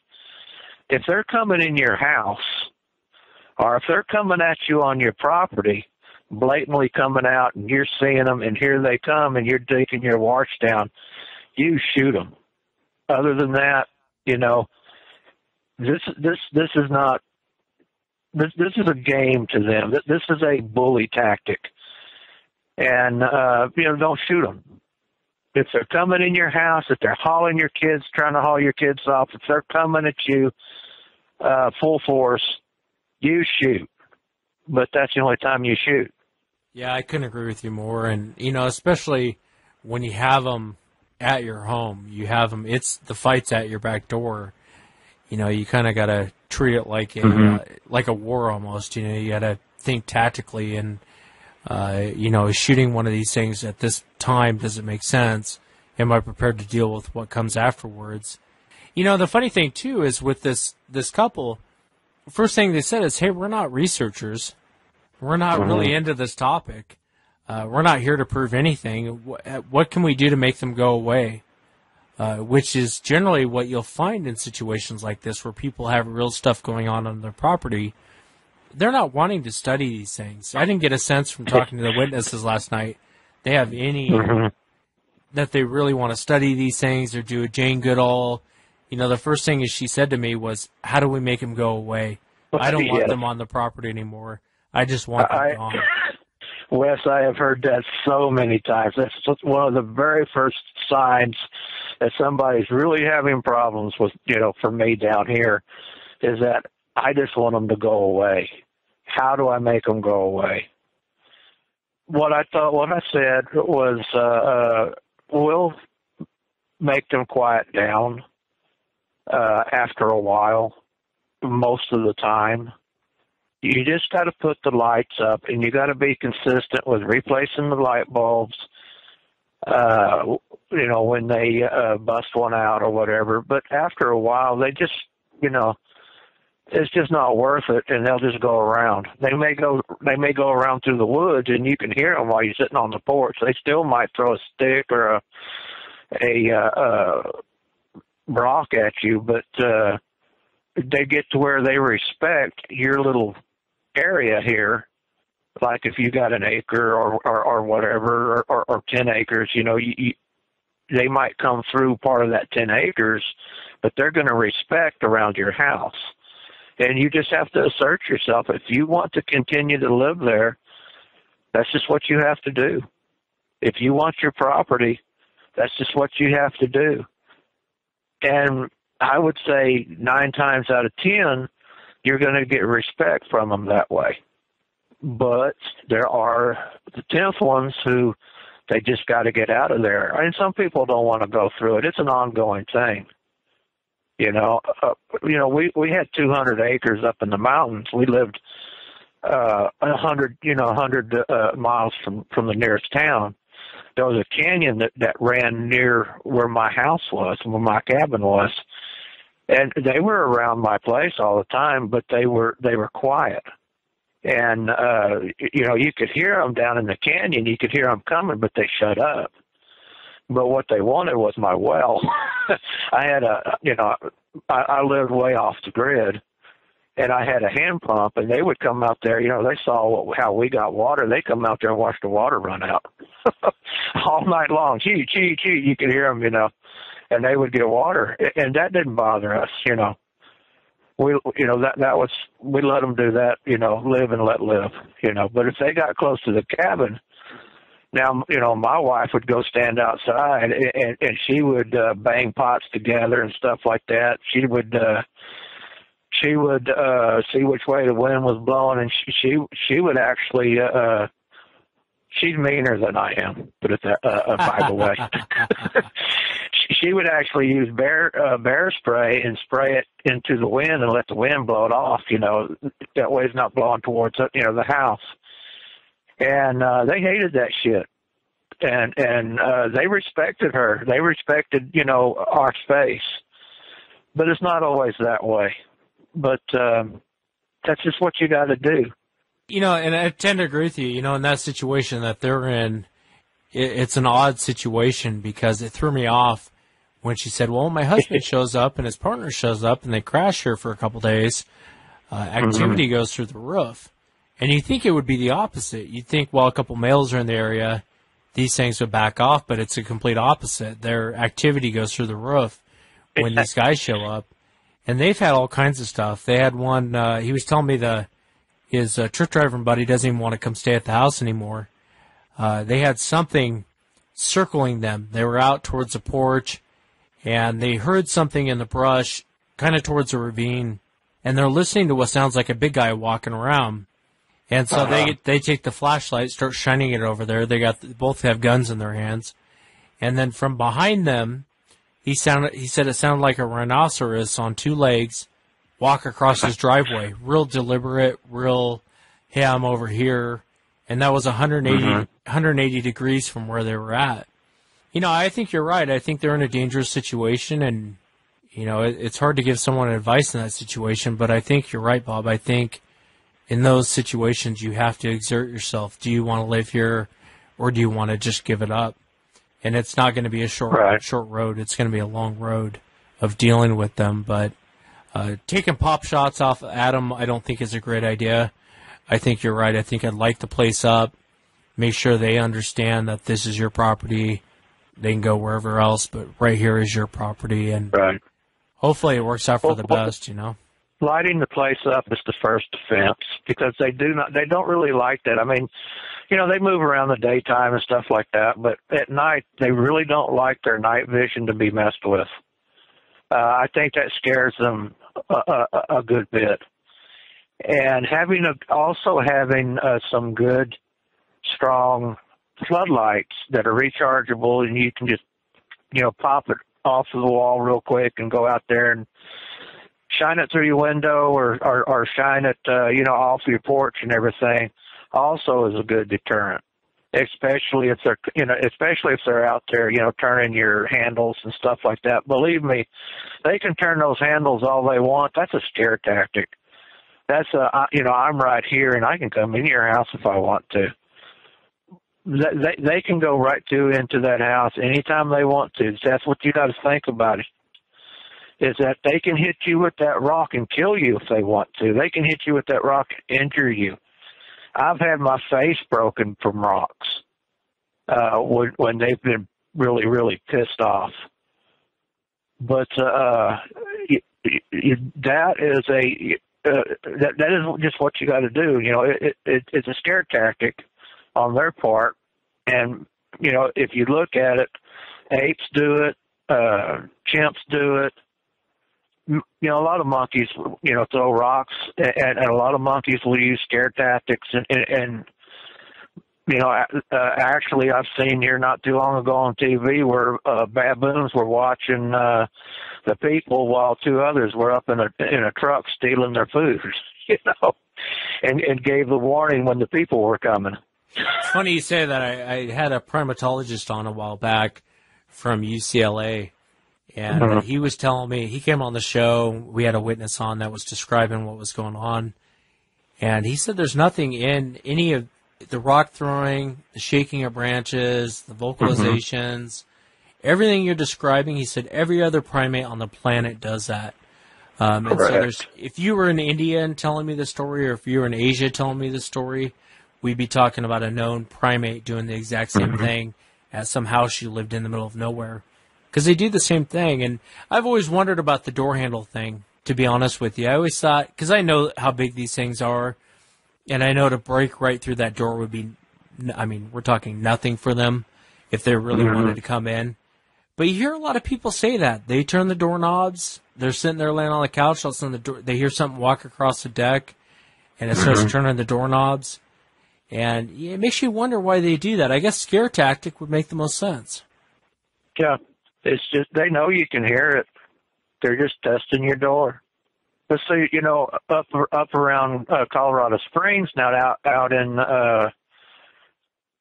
Garden of the Gods, you know, there's people who have private residences out there, and you can look in the Colorado Springs Gazette, you know, some of their back pages and everything from years before, and they've had their screen doors pulled off. They've had, you know, a lot of people will cook outside, and they've had, you know, it's not always a bear. They find large footprints. Who has, you know, turned over their cookers, and who have gotten onto their, you know, screened-in porches, and, you know, gone into their freezers and things of that sort. You know, that because people have them outside like that, and it's nothing for those people around that area to not say, well, you know, yeah, it's a Sasquatch. Sasquatches are doing it. I mean, these people know. It's in the dadgum paper, you know. Those people who live out there in those boonies, they know. But, yeah, they need to be careful. They need to light up. There's a lot of things that they can try. If it doesn't work, you know, the water is real close to their driveway. They got a creek by their driveway, and you know, the creatures probably, you know, want to go there and drink and stuff like that. But they're just in the way, is what it is. And they think they're running the men off, and the men come back. So they got to do it again, you know, and they get frustrated with that. And it's a dangerous situation at any time. You know, these things can snap at any time. And, you know, meet the man going out to his truck one morning and, you know, just break his neck or take him off. And, you know, at any time they could decide, well, you know, these men keep coming back. Well, you know, we're just going to take the woman and the kids. Yeah, and that's my biggest worry. They seem to be really focused on the female and the small children. Mm-hmm. That's my biggest worry in that situation. You know, it's nothing different than what happens on the reservations. And it's just that it's more so on the reservations because they can get away with it a lot easier than, say, you know, out here where I'm at. You know, they know that they can get away with it. They got a lot of land that, you know, they can just take off and it never be found, and, you know, come back later on and things like that. They know when they're safe, and they know how to get safe. And where they're at, you know, people will probably never find them if they get taken off. And it happens on the reservations. It happens out here you know, with people who have homes in the national forest and everything. They just call it something else. Do you understand what I'm saying? Yeah, they'll say, you know, they got lost or some vanishing act, or they'll give it some other name. Yeah, no, I know exactly what you mean. And it's a shame it has to be that way. You know, you wonder what the last 5 people that have lived there in the last 2 years, what they think and what they've seen in order for them to run out of that place, you know. And so I'm just glad you were able to come on, Bob. I thank you for coming on and talking to them. And, you know, hopefully if they... Well, anytime. Yeah, hopefully if they light that place up, hopefully they'll just back off. They'll back off of the property, I'm hoping.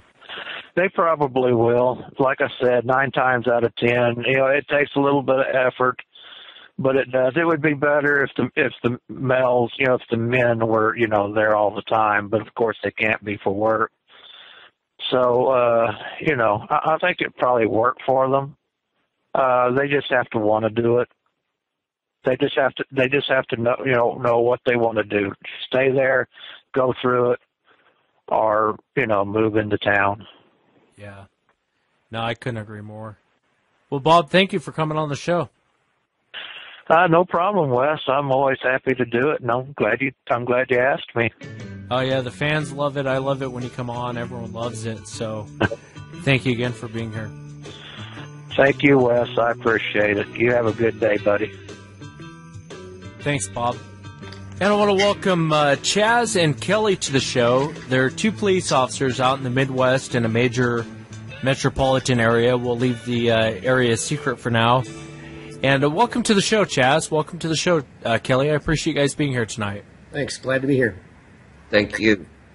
And if you guys would, how did you guys actually get into this? Prior to actually, and we'll go into the video, I'll explain the video to the audience, but prior to all of that, how did you guys actually get into this?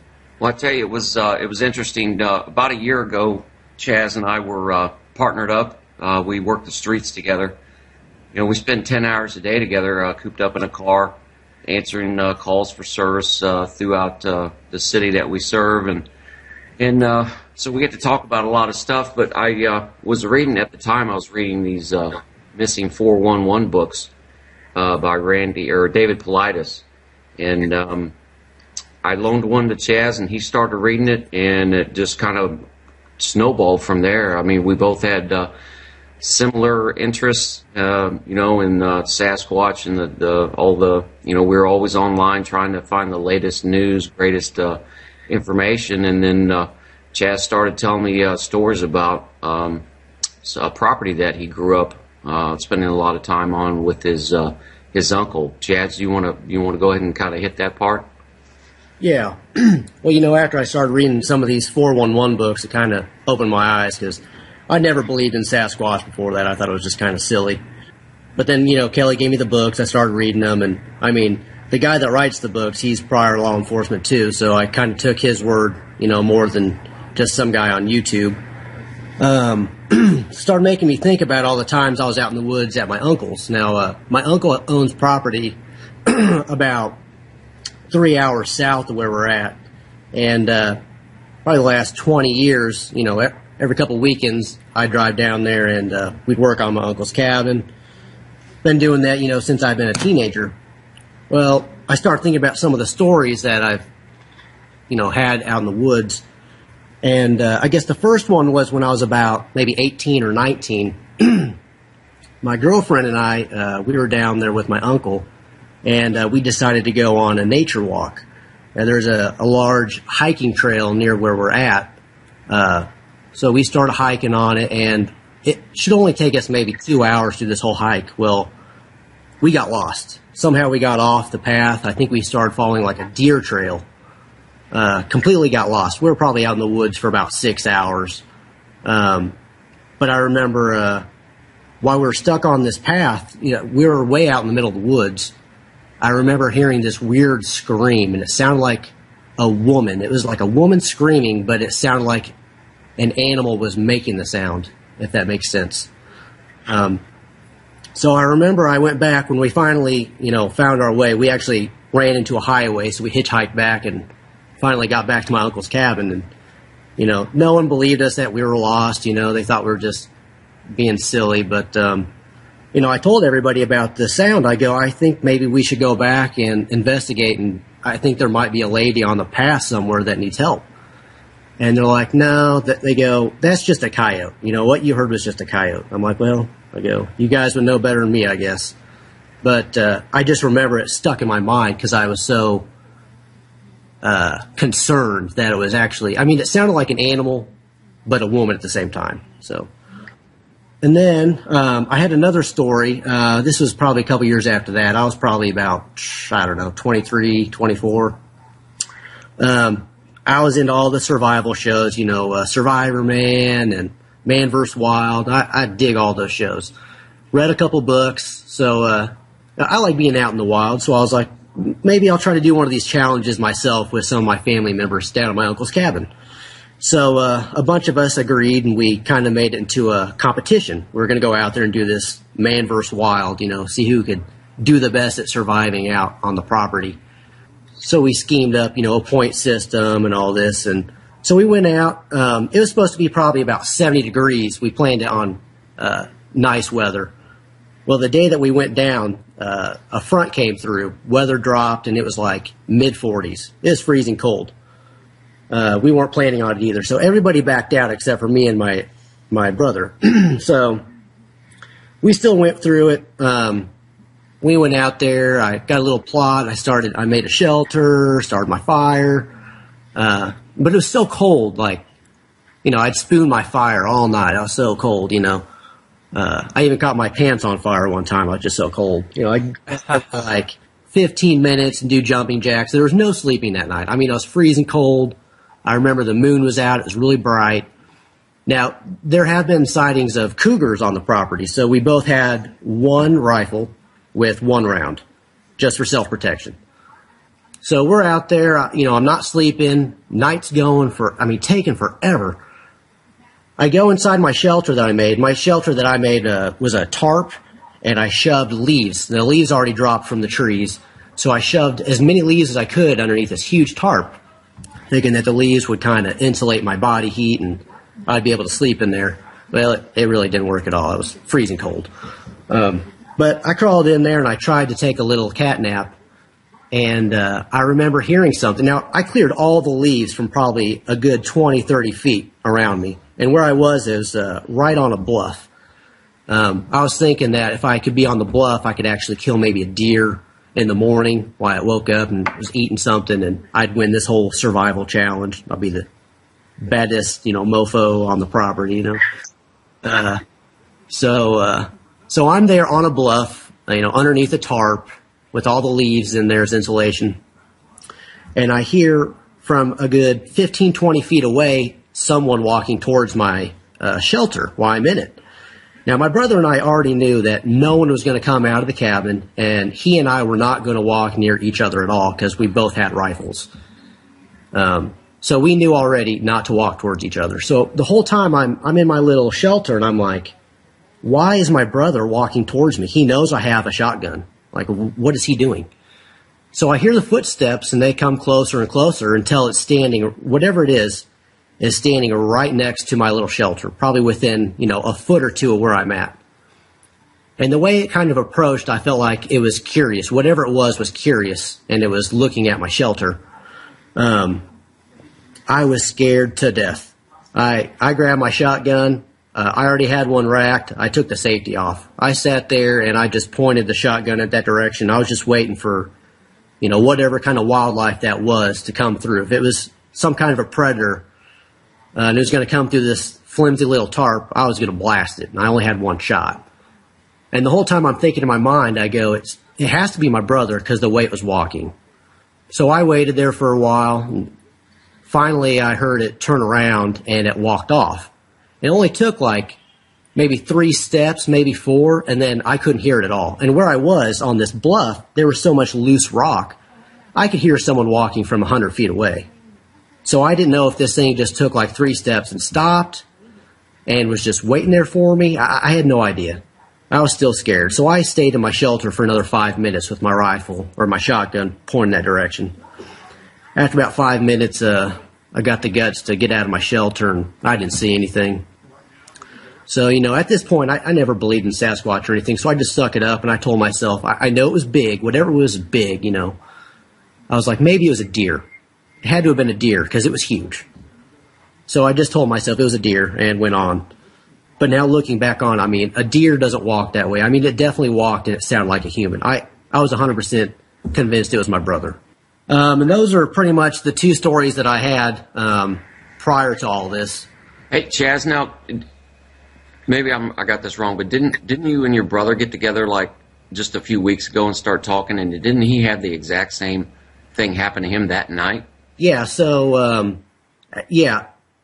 that day. So I finally found when the sun came up. I found a little spot where the sun was shining on the property. So I stood in the sunshine and I actually fell asleep. I fell asleep in this little ravine. Well, my brother started hiking down the hill too, and he ran into me and. He thought I was dead laying there in the grass. But he woke me up, and I was like, man, that was tough. I go, it was cold. I didn't sleep at all. We started talking about it. He said that he actually had something walk around his little shelter also. And he was on the opposite side of the property than I was. But he was at the top of the ridge line. So he was higher in elevation than I was. But he said something walked around his shelter, walked around it, and then walked off. So I'm assuming whatever that was probably walked towards his his shelter first and then walked over and probably investigated mine, whatever it was. Let me ask you, Chaz, what did you think it was? I mean, at the time I was like, well, it has to be a deer because this thing is huge. I mean, it's big. It's at least the same size as my brother. But I think whatever it was had a large stride, too, to the way it walked. And it walked like a human.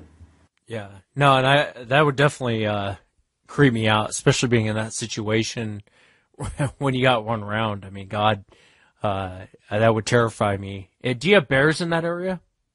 Yeah, but I've never seen one. Yeah.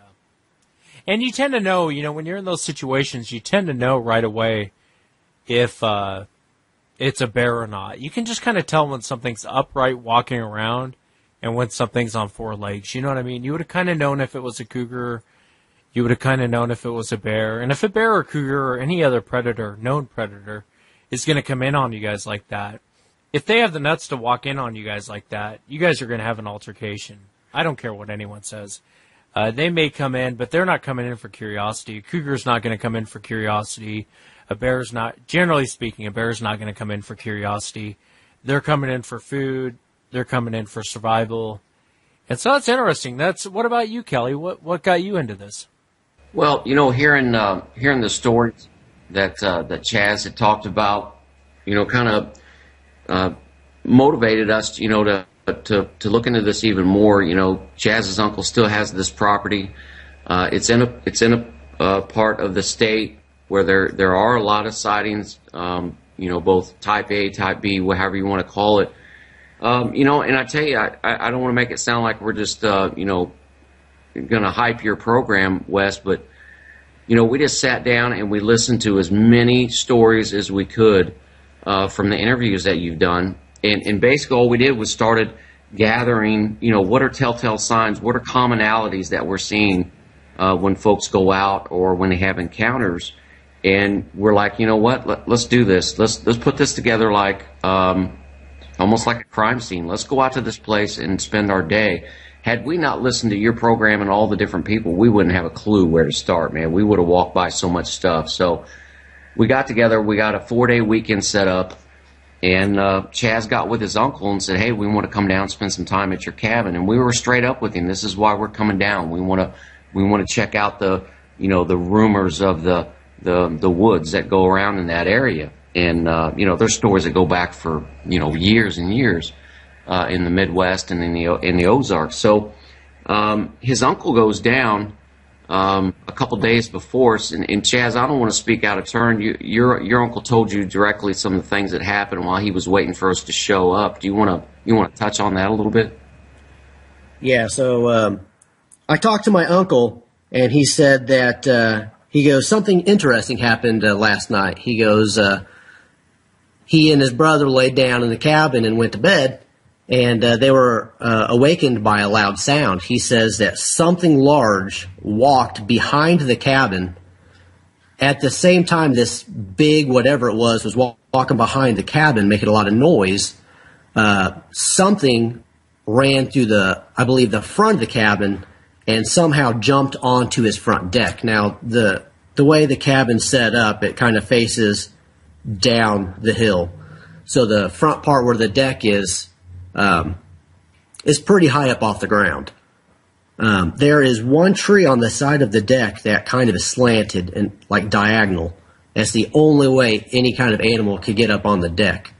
So the way my uncle said it, he said that whatever it was that was behind the house, he believes whatever that big thing was chasing a smaller animal. And when he says smaller, he says whatever it was that jumped onto the deck at the same time. He says it weighed between 70 and 100 pounds, he thinks. So, I mean, it wasn't like a raccoon. It was something big. He said whatever was on the front deck, though, he believed had padded feet. He couldn't tell me why. He just said it had padded feet. But he made it sound like whatever was in the back of the cabin chasing whatever jumped on the front of the deck, it was a predator chasing something. So we're like, oh, that's interesting. I go, did your brother hear this? He goes, oh, yeah. He goes, my brother woke up. We both woke up out of bed.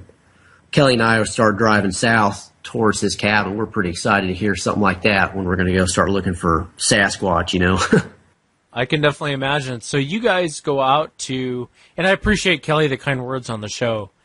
I definitely appreciate that. I want to address that. I thank you so much for the kind words on the show. So you guys go out. Was it on this property is where you guys started finding all this evidence? I mean, I think you guys got some great evidence.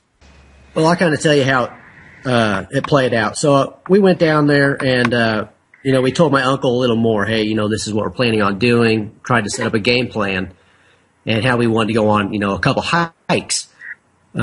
So he pulled out 2 maps and he goes, look at this map right here. He goes, this gray shaded area right here. He goes, if you go into the park, take this hiking trail and then cut into this gray area, this is where nothing has been logged. No one ever goes in this area. He called it the Old Woods area. Never been logged, very wild and old. I go, all right, so we'll try that first. So we went to the park, hiked, a couple miles down this trail until we got to this area. And I guess that's where it kind of all started. We started cutting into this old woods type area. And then instantly, as we're descending this big hill in this area that my uncle showed us on the map, Kelly starts telling me, he goes, dude, I think something's following us. Yeah, I mean, there for a while we really didn't see anything. But when we were in the actual walking area of this park, and you got to understand his uncle's land butts right up to the park. So we kind of went back and forth onto the state or federal property back into his uncle's property, just kind of zigzag back and forth. So while we were in the part of the park, it was just pretty normal. But when we got out of the park area and we got into that area that was notated on the map, and that his uncle called the Old Woods, I mean, it was like night and day, Wes. I mean, the feeling was just like, hey, we just crossed over into something different. I mean, the forest got really quiet. There wasn't a lot of, how squirrels are always running around making all kinds of noise. There was no squirrels, and I just really kept hearing something behind us. And I mean, we even stopped and sat for a while and just listened. Many times you just get going so much you kind of miss things. So we made a point to make sure that we stopped, took a knee, and just listened, even smelled, and just looked around to see if we had anything. And I had a video camera with me, and I had that thing going all the time. I didn't want to miss anything. That's what you see in the video that we made that you posted. The very first thing we came up to was, Chaz actually found it, was the rock formation that was just so peculiar. It just stood out. It just didn't make any sense to us at all. And the more we looked at it, it even got even more peculiar with some of the stuff that we found in it. But we definitely it was like an imaginary boundary. We went from that park area to this old woods, and as we went into the old woods, we increased in elevation up to about 1,400 feet, and it was pretty damn creepy. I'm not going to lie to you. It was we could definitely tell that we had crossed from one place into another where nobody else had been. There was no logging going on up there. There was no signs of any human activity in this area at all. And that's pretty much where everything just started to fall right out in front of us. All the tree breaks that we saw, the rock formations, and then that huge structure, towards the end of the video that we show. I mean, it was all really contained in this area that is known as the Old Woods. It was pretty incredible. Yeah, and for those who haven't seen the video, will you talk about that rock formation, what you guys found in there? Tell the audience about what you saw, and talk about the whole area that you saw that rock formation and what you found in it. Well, Chaz had gone forward a little bit ahead of me, and we kept about 30 meters between us. But we kept each other in sight. But he signaled to me that he had found something, and I came over to him. And there was a lot of bluffs and a lot of cliffs in the woods. When you go down into a ravine or down into an old creek area, it's surrounded by bluffs and overhangs and what have you.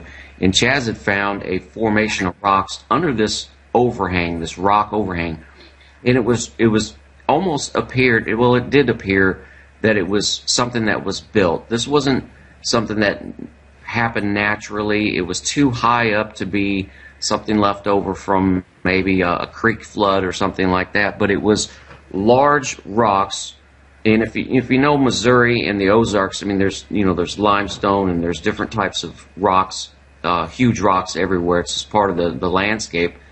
There were rocks that were placed purposely to make almost it looked like a box,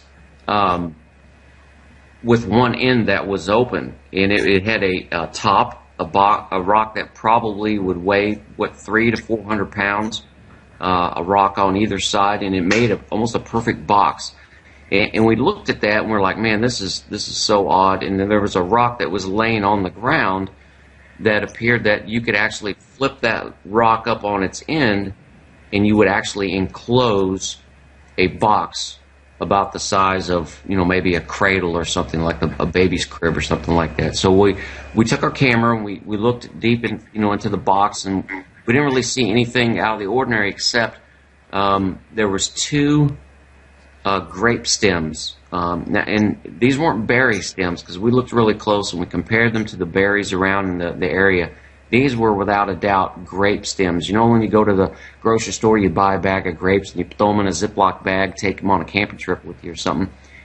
Kids eat them and they throw the stems around. This is exactly what it looked like. It looked like some stems that were left over after, my kids, ate a bag of grapes or something like that. But they were inside of this little box. And that was the very first thing that we came across, and it was pretty perplexing.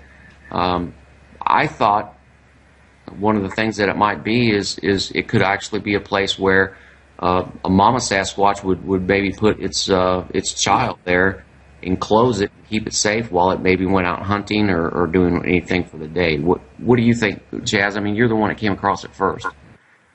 I was completely puzzled, actually, at first when I saw it. I'm like, how is this right here in the middle of the woods? There's no way someone hiked all the way out here and made this. First thing I said, I go, Kelly, look at this. I go, this is man-made. And then after I said, this is man-made, I kind of thought to myself, I mean, what man would come out here and make something like this? Plus, these are heavy rocks. I go, Kelly and I are in pretty good shape, and there's no way that we could build something like that. No way. So I kind of looked at it, and it looked like a cage or a box, and I just keep looking at it, and I'm trying to find other excuses for it other than something built it. So I'm looking at the bluff that it's underneath, and I'm like, well, if it's a rock that fell from the bluff, you could probably fit the pieces together like a puzzle. So I'm looking at the bluff, looking for like open spots where this rock would have fallen from. There's no matches. I mean, the bluff is all smooth. It doesn't match the bluff at all. So I was completely perplexed. I mean, I knew something was in there. Some kind of animal was in this shelter or box, and something was eating some kind of berries or grapes, And that's really what I thought, too, when I saw it. And I'll post a video. It's on SasquatchChronicles.com. But under this episode, I'll put your guys' video. And I thought the same thing, too, guys. When I saw it, I was like, most people don't realize how heavy those rocks are. I mean, you're talking to an old floor covering guy. And I see those as like, I used to see a lot of guys do tile. I used to see a lot of guys, and I know how heavy that stuff is.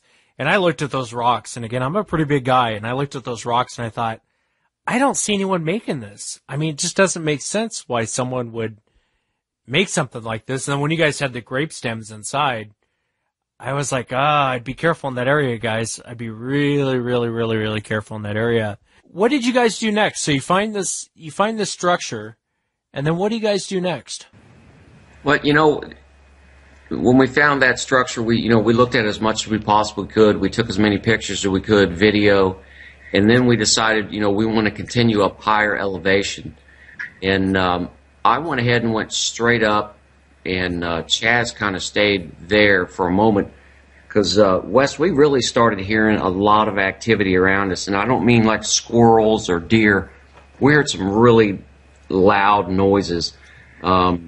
something coming through the, I mean, it sounded like something very big coming through the woods, but it was above us. It was at a higher elevation, and it wasn't just from one place, it was from two different places. So I went up about maybe 50 feet higher in elevation, and I found a couple trees that were real close together, and I just kind of slipped in between those and took my camera, and I could pretty much see everything around me down into the valley where we had just found this little box.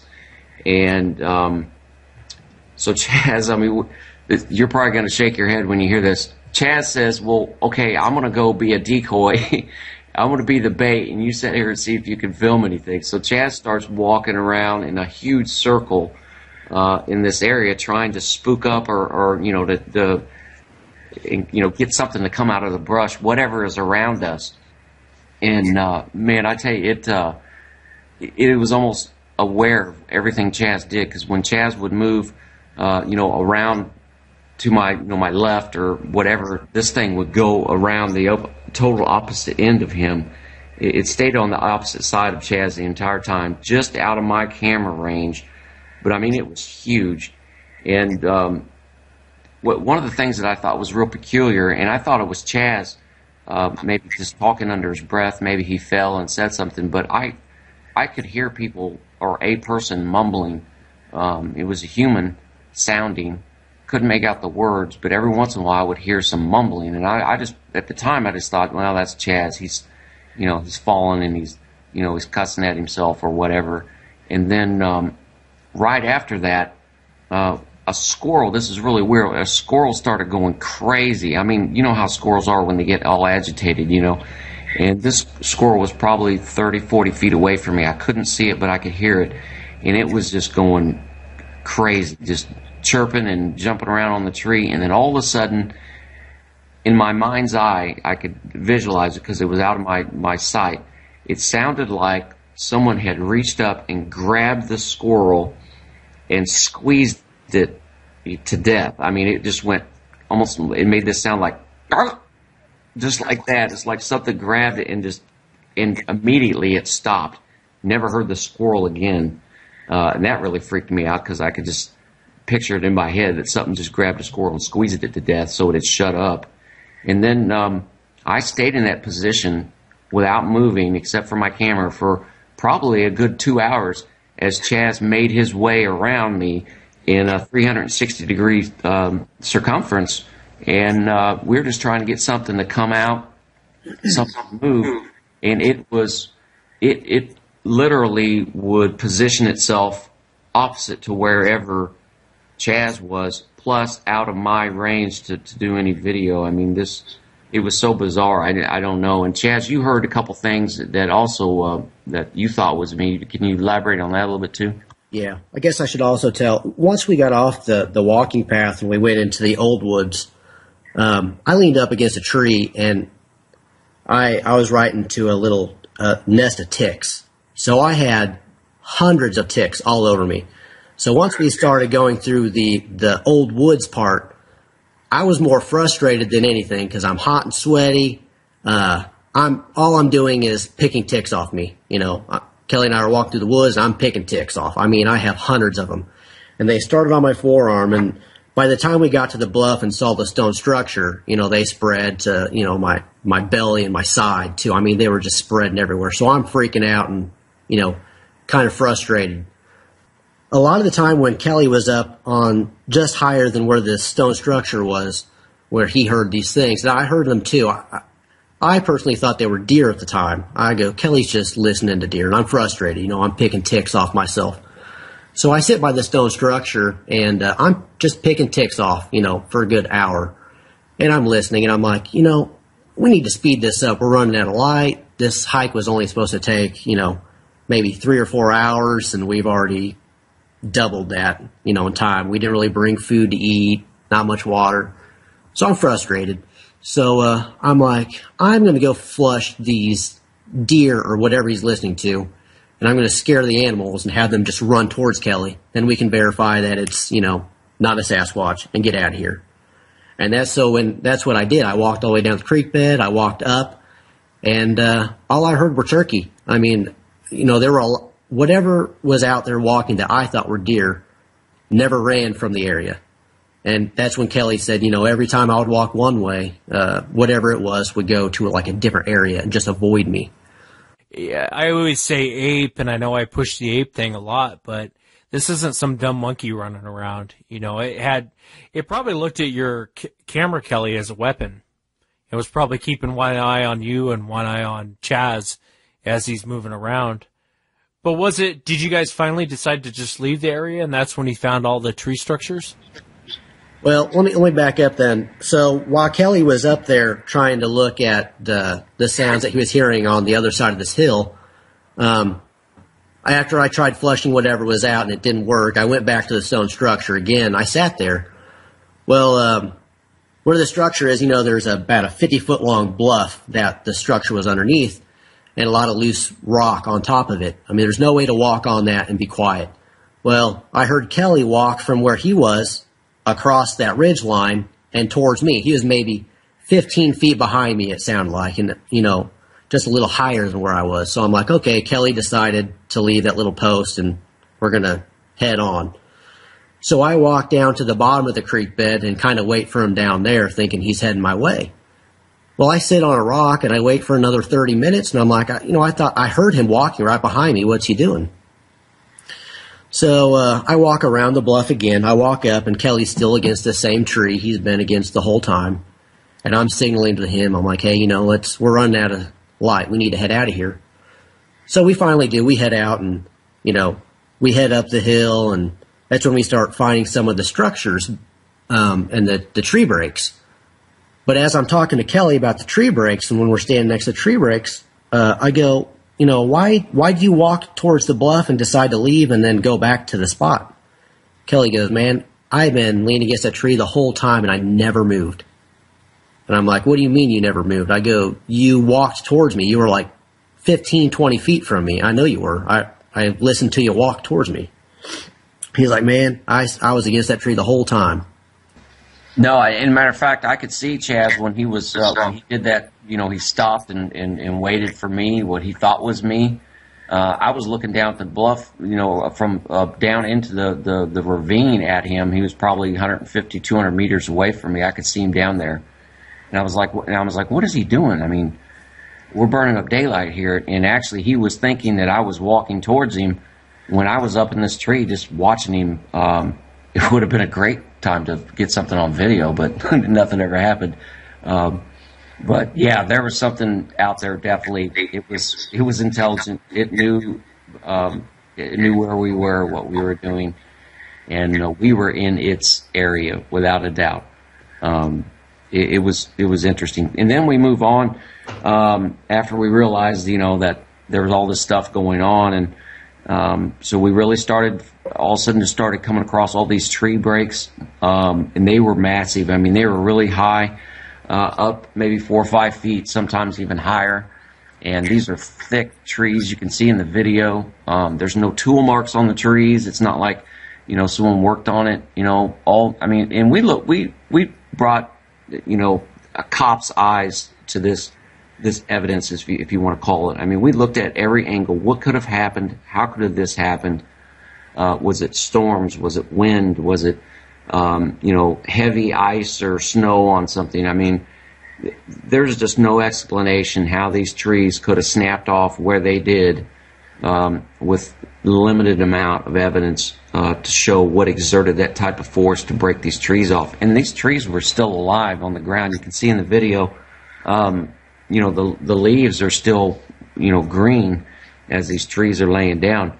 So I had a compass with me, and I thought, what, I'm starting to notice something.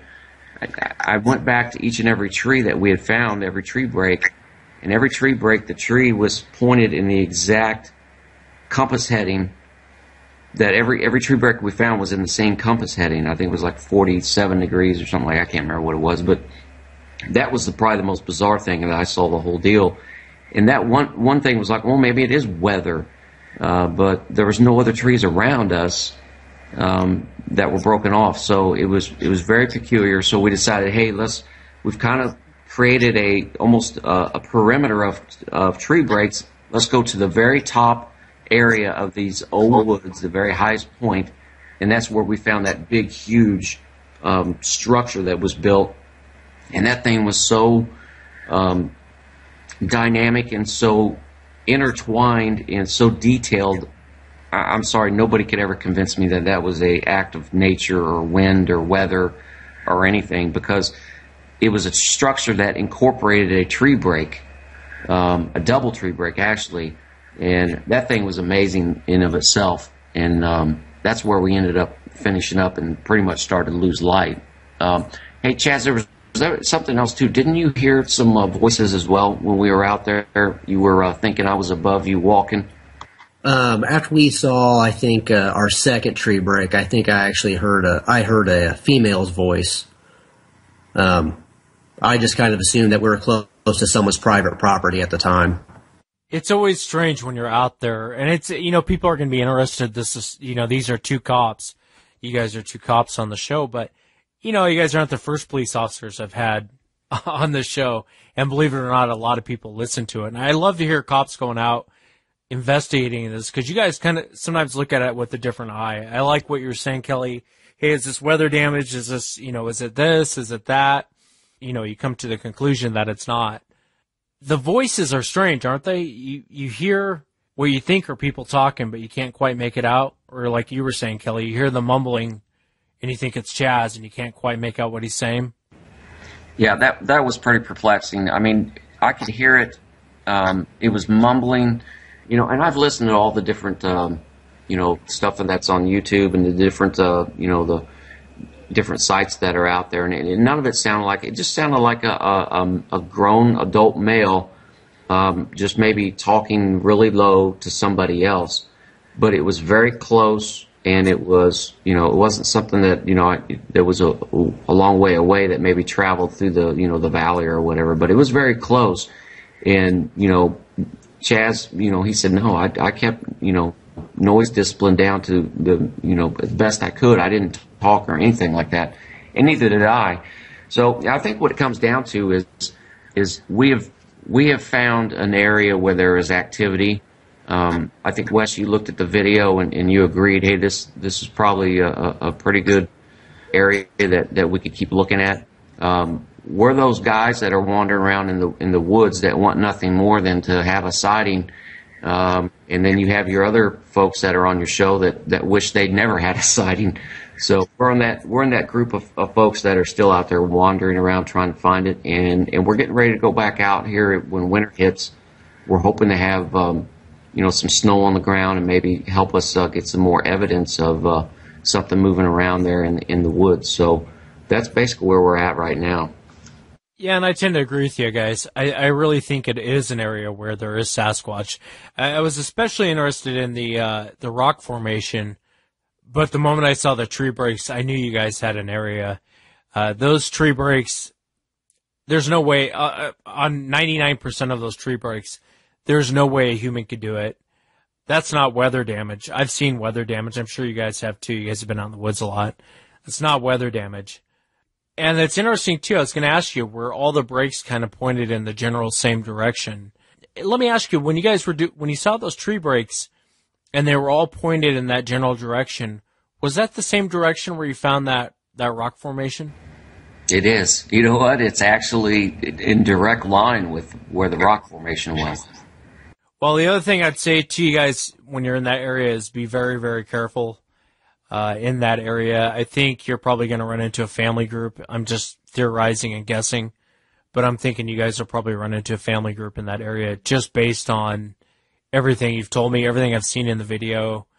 I think your guess, Kelly, on what that rock formation is, I would agree with you 100%. I think that's exactly what it is, especially finding the grapes in there.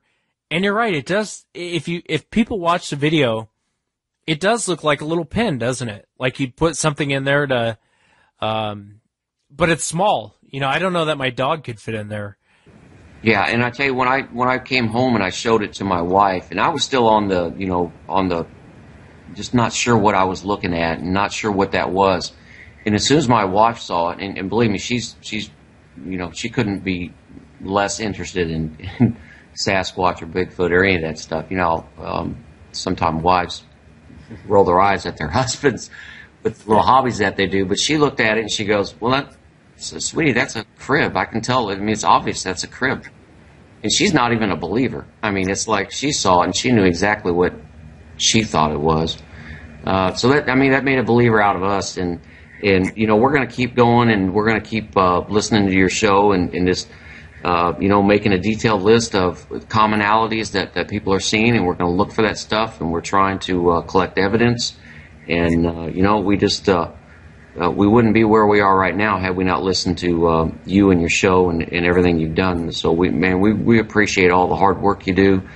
And I had one bad comment on there about the video, and it pissed me off. And I'm thinking, man, I bet Wes gets more criticism through people. How do you put up with this kind of stuff? But we're going to be vindicated someday, because I think it's just a matter of time before this thing is somebody gets the evidence that is going to be necessary to convince the naysayers and all the folks out there that don't even give this any credence or any time, that there is a undocumented primate walking around in North America and is very intelligent and is hiding, and it's just a matter of time before we come across it. The criticism is hard to deal with. It really is, guys. I know what you mean. All the 100 nice comments, and then I'll have one jerk on there and that's the one I focus on. The 99 others, you focus on the negative. So you just kind of have to get past that. And any evidence, honestly, guys, I think the video you guys put together was probably one of the best videos I've seen, hands down, as far as tree breaks. Some of the best I've ever seen. And I would just be careful, and I appreciate the kind words on the show, and I appreciate you guys coming on the show and sharing. Just be really, really careful in that area. Treat it the same way you would as if you guys knew a grizzly bear cub was laying down on a ridgeline. Mama's probably not too far away. And so just treat it like you would a grizzly bear in the area. That's really the best advice I'd give you going back. I think you guys do have a hot area. I really do. I think you guys have a great area. And it probably wouldn't shock me if you called me in the next 60 days and told me about a sighting. Absolutely, man. And we've got, I've talked to other people that are familiar with the area. A couple folks from the, BFRO. They've heard a lot of vocalizations. A lot of folks have actually done expeditions from the BFRO into that area because they know it's a hot area. And they've said themselves that they believe there is a constant presence there, not a migration type thing, just because there's so much food there, so much deer, turkey. There's just, there's a plenty of food sources out there. So it's true, and we're gonna do our best to get out there and get some.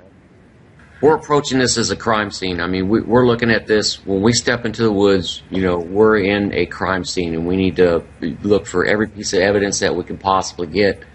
And whatever you can give us, brother, we will take, because we're focused on this, and I hope it doesn't come down to the point where we're being interviewed a month from now, and poor Chaz is in the ground because he got his head ripped off by a Sasquatch. I'm Yeah, I hear you. It's funny with these things. I've had witnesses that have had cameras, and the moment they pull cameras out, everything kind of scatters. All the vocalizations stop. They stop coming around. They stop coming in close. And I don't know if they're seeing the camera as a weapon or just something in your hand. I mean, that thermal and that tent idea I was telling you guys, it's money, because I know they can't see inside of a trash bag, the big hefty black plastic bags. Cut a bunch of them up, make a little tent, make a little visual spot.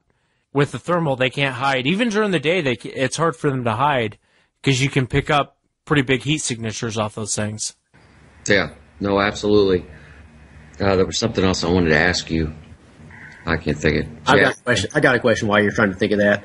I know a lot of animals, they'll track by scent. Do we have any indication that they use scent to, track anything down or anything? 'Cause I'm thinking if we're going to play a decoy tent, and this is where it sounds kind of odd, but it was just an idea. I've got 2 young daughters. I could get some of their dirty clothes and like set it out so their scent is out there also. I don't know if that's a silly idea or if anybody's even tried something like that. No, that's a valid question. I don't know that anyone's really tried that. I don't know that it's so much. I would assume a portion of it is your scent. I would definitely assume a portion of that is. But, I've had witnesses on the show where almost like the one person on the property doesn't really get any aggression. But when they bring people on the property, those people get the aggression. And I don't know if it's because it knows you, it sees you, it realizes it's seen you before. It kind of knows your pattern. It might be a little bit of sight. It might be a little bit of scent too as well. You don't realize how much you stink when you go in the woods. You go out hunting for 2 or 3 weeks, and then you have someone come in from the city, and you can smell them. You can smell them just from being out there. Your senses go a lot higher, and you can smell the gasoline. You can smell perfume. You can smell the deodorant. You can just smell them. And I would imagine it's the same with these things. When you guys are out there, there is a scent, but I think some of it might be, I think they're more intelligent than just scent. Obviously, it was watching you guys. It was watching to see what you guys would do. And it was watching Chaz as he's walking around in a circle. Probably had its eye on you the whole time too, Kelly, watching what you were going to do. And there was probably more than one. It probably just wasn't one. There was probably more than one watching you guys. And so you go back in the area, and this is just my theory. I think they probably know you from seeing you. I think they probably...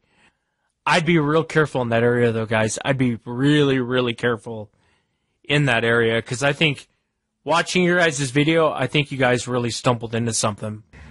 No, I agree. And this video, to me, that happened within the last 90 days. I don't think this was something that happened, a year or two ago, and it's still just laying over. I mean, this was fresh. There's something going on there, and we're going back, man. We're going to do what we can.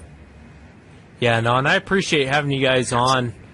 Man, you do a phenomenal job, man. We spend 10 hours a day in the car, answering calls for service and stuff. But when we have time down, we're on your website, dude, and we're listening to the newest, latest, greatest, and we just love the shit out of your show, man. We got a big old man crush on you. Yeah. I appreciate that, guys. I appreciate that very much. Yeah, Wes, I'm still kind of a little bit of a skeptic. I believe like 51% sure, there's probably a Sasquatch. I'm still pretty kind of on the fence, but I'm leaning more towards they're real. But the way that you show these stories and not try to interject, you just let people tell the story how it is. That's how Kelly and I do our investigations too. We have to let people tell the whole story, and you can see the truth in there. And you can tell when people tell the truth. So I appreciate the way that you let people just tell the truth. I appreciate that, man. Yeah, it's, I could interject all day long, but like I always say, it's the guest show. It's not my show. Because when the guests come on, you got to let them talk. You can't interject too much with your own opinion on the subject. Because, sometimes people, and you guys know this from being police officers, when you start interjecting, all of a sudden the story starts changing a little bit. Their perception, and then all of a sudden you get the impression they're telling you what you want to hear as opposed to what actually happened. And you'd rather just hear what happened than what you really want to hear, because what you want to hear at the end of the day is irrelevant. And so I appreciate that, man. Yeah, a lot goes into the show, and I appreciate you guys listening, and I really hope you guys, and again, Chaz, it's good to be skeptical. I like going out with skeptics. They're my favorite people. To be honest with you, I'd go out with 3 skeptics before I'd ever go out with 3 quote-unquote Bigfoot experts, because the skeptics will keep you in check. If you find something and you immediately think it's Bigfoot because you've seen them and you know they're real, it's always a skeptic that goes, well, you know what, it could be this, or it could have been weather, or it could have been that, and then you kind of have to stop and look at it and go, you know what, he's right, it could be this or it could be that. And so I like skeptics. I think they're great. I honestly, Chaz, if you guys keep going into that area, I would say in the next probably 60 to 90 days, you guys will be telling me about some encounter of this thing stepping out in front of you or growling at you. But in that area, please, please, please, guys, be careful. I think you guys have a legitimate hot area. Hey, and I'll tell you this, Wes, dude, if we actually get something, you know, I mean, because our goal is to go out there and bring evidence forward. So you will be the first person we call, man, if, you know, Chaz gets raped by, you know, an alpha male and we have evidence. Take one for the team. Oh. Just get the DNA out of them. That's all I need. Keep it warm, Chaz. Keep it warm. Well, that's all Kelly. Yeah. No, I appreciate it, guys, and I appreciate you guys coming on and sharing the experience, sharing the videos. I love to hear you guys are going out there and trying to find real evidence. And the other thing I want to say, guys, thanks for your service. You know, you go on Facebook. I try and stay off Facebook, to be honest with you. But you see every cop in the world shooting people, and it seems so unjustified. Most cops I know are trying to do their best, and despite what people say, they're very underpaid. I know most people look at their salary and think they're just making, you know, you guys are burning money at night to keep warm, but you guys are very underpaid for what you do. It's a very thankless job, and it takes a good man to do what you guys do, honestly. I couldn't deal with what you guys deal with on a daily basis. And you guys do put your life on you never know what someone's going to do. You guys really do put your life on the line. And I can't thank you enough for you guys' service. I know you guys see the same crap on Facebook. Don't get too wrapped up in that, man. 99.9% of all cops are good people, good hearts, and are trying to make it a better place, trying to keep the public safe. And I guarantee you, when gunfire goes off, I'll be running the opposite direction, and Chaz and Kelly will be running towards the gunfire, because that's what these guys do. And I just appreciate it, guys, and thank you for your service. Yeah, I appreciate that. We live to serve, man. That's just the nature of our beast. It's what we do. So thank you very much. Yeah, thank you, guys, and thank you for coming on. No problem. And remember, if you've had an encounter and you'd like to be on the show, shoot me an email, wes@sasquatchchronicles.com. And again, if you get a chance, please visit the website, sasquatchchronicles.com. For subscribers, I will be back Friday night. I have a hunter and a hiker that both have very interesting encounters, so look for that on Friday night. For everyone else, I will see you on Sunday.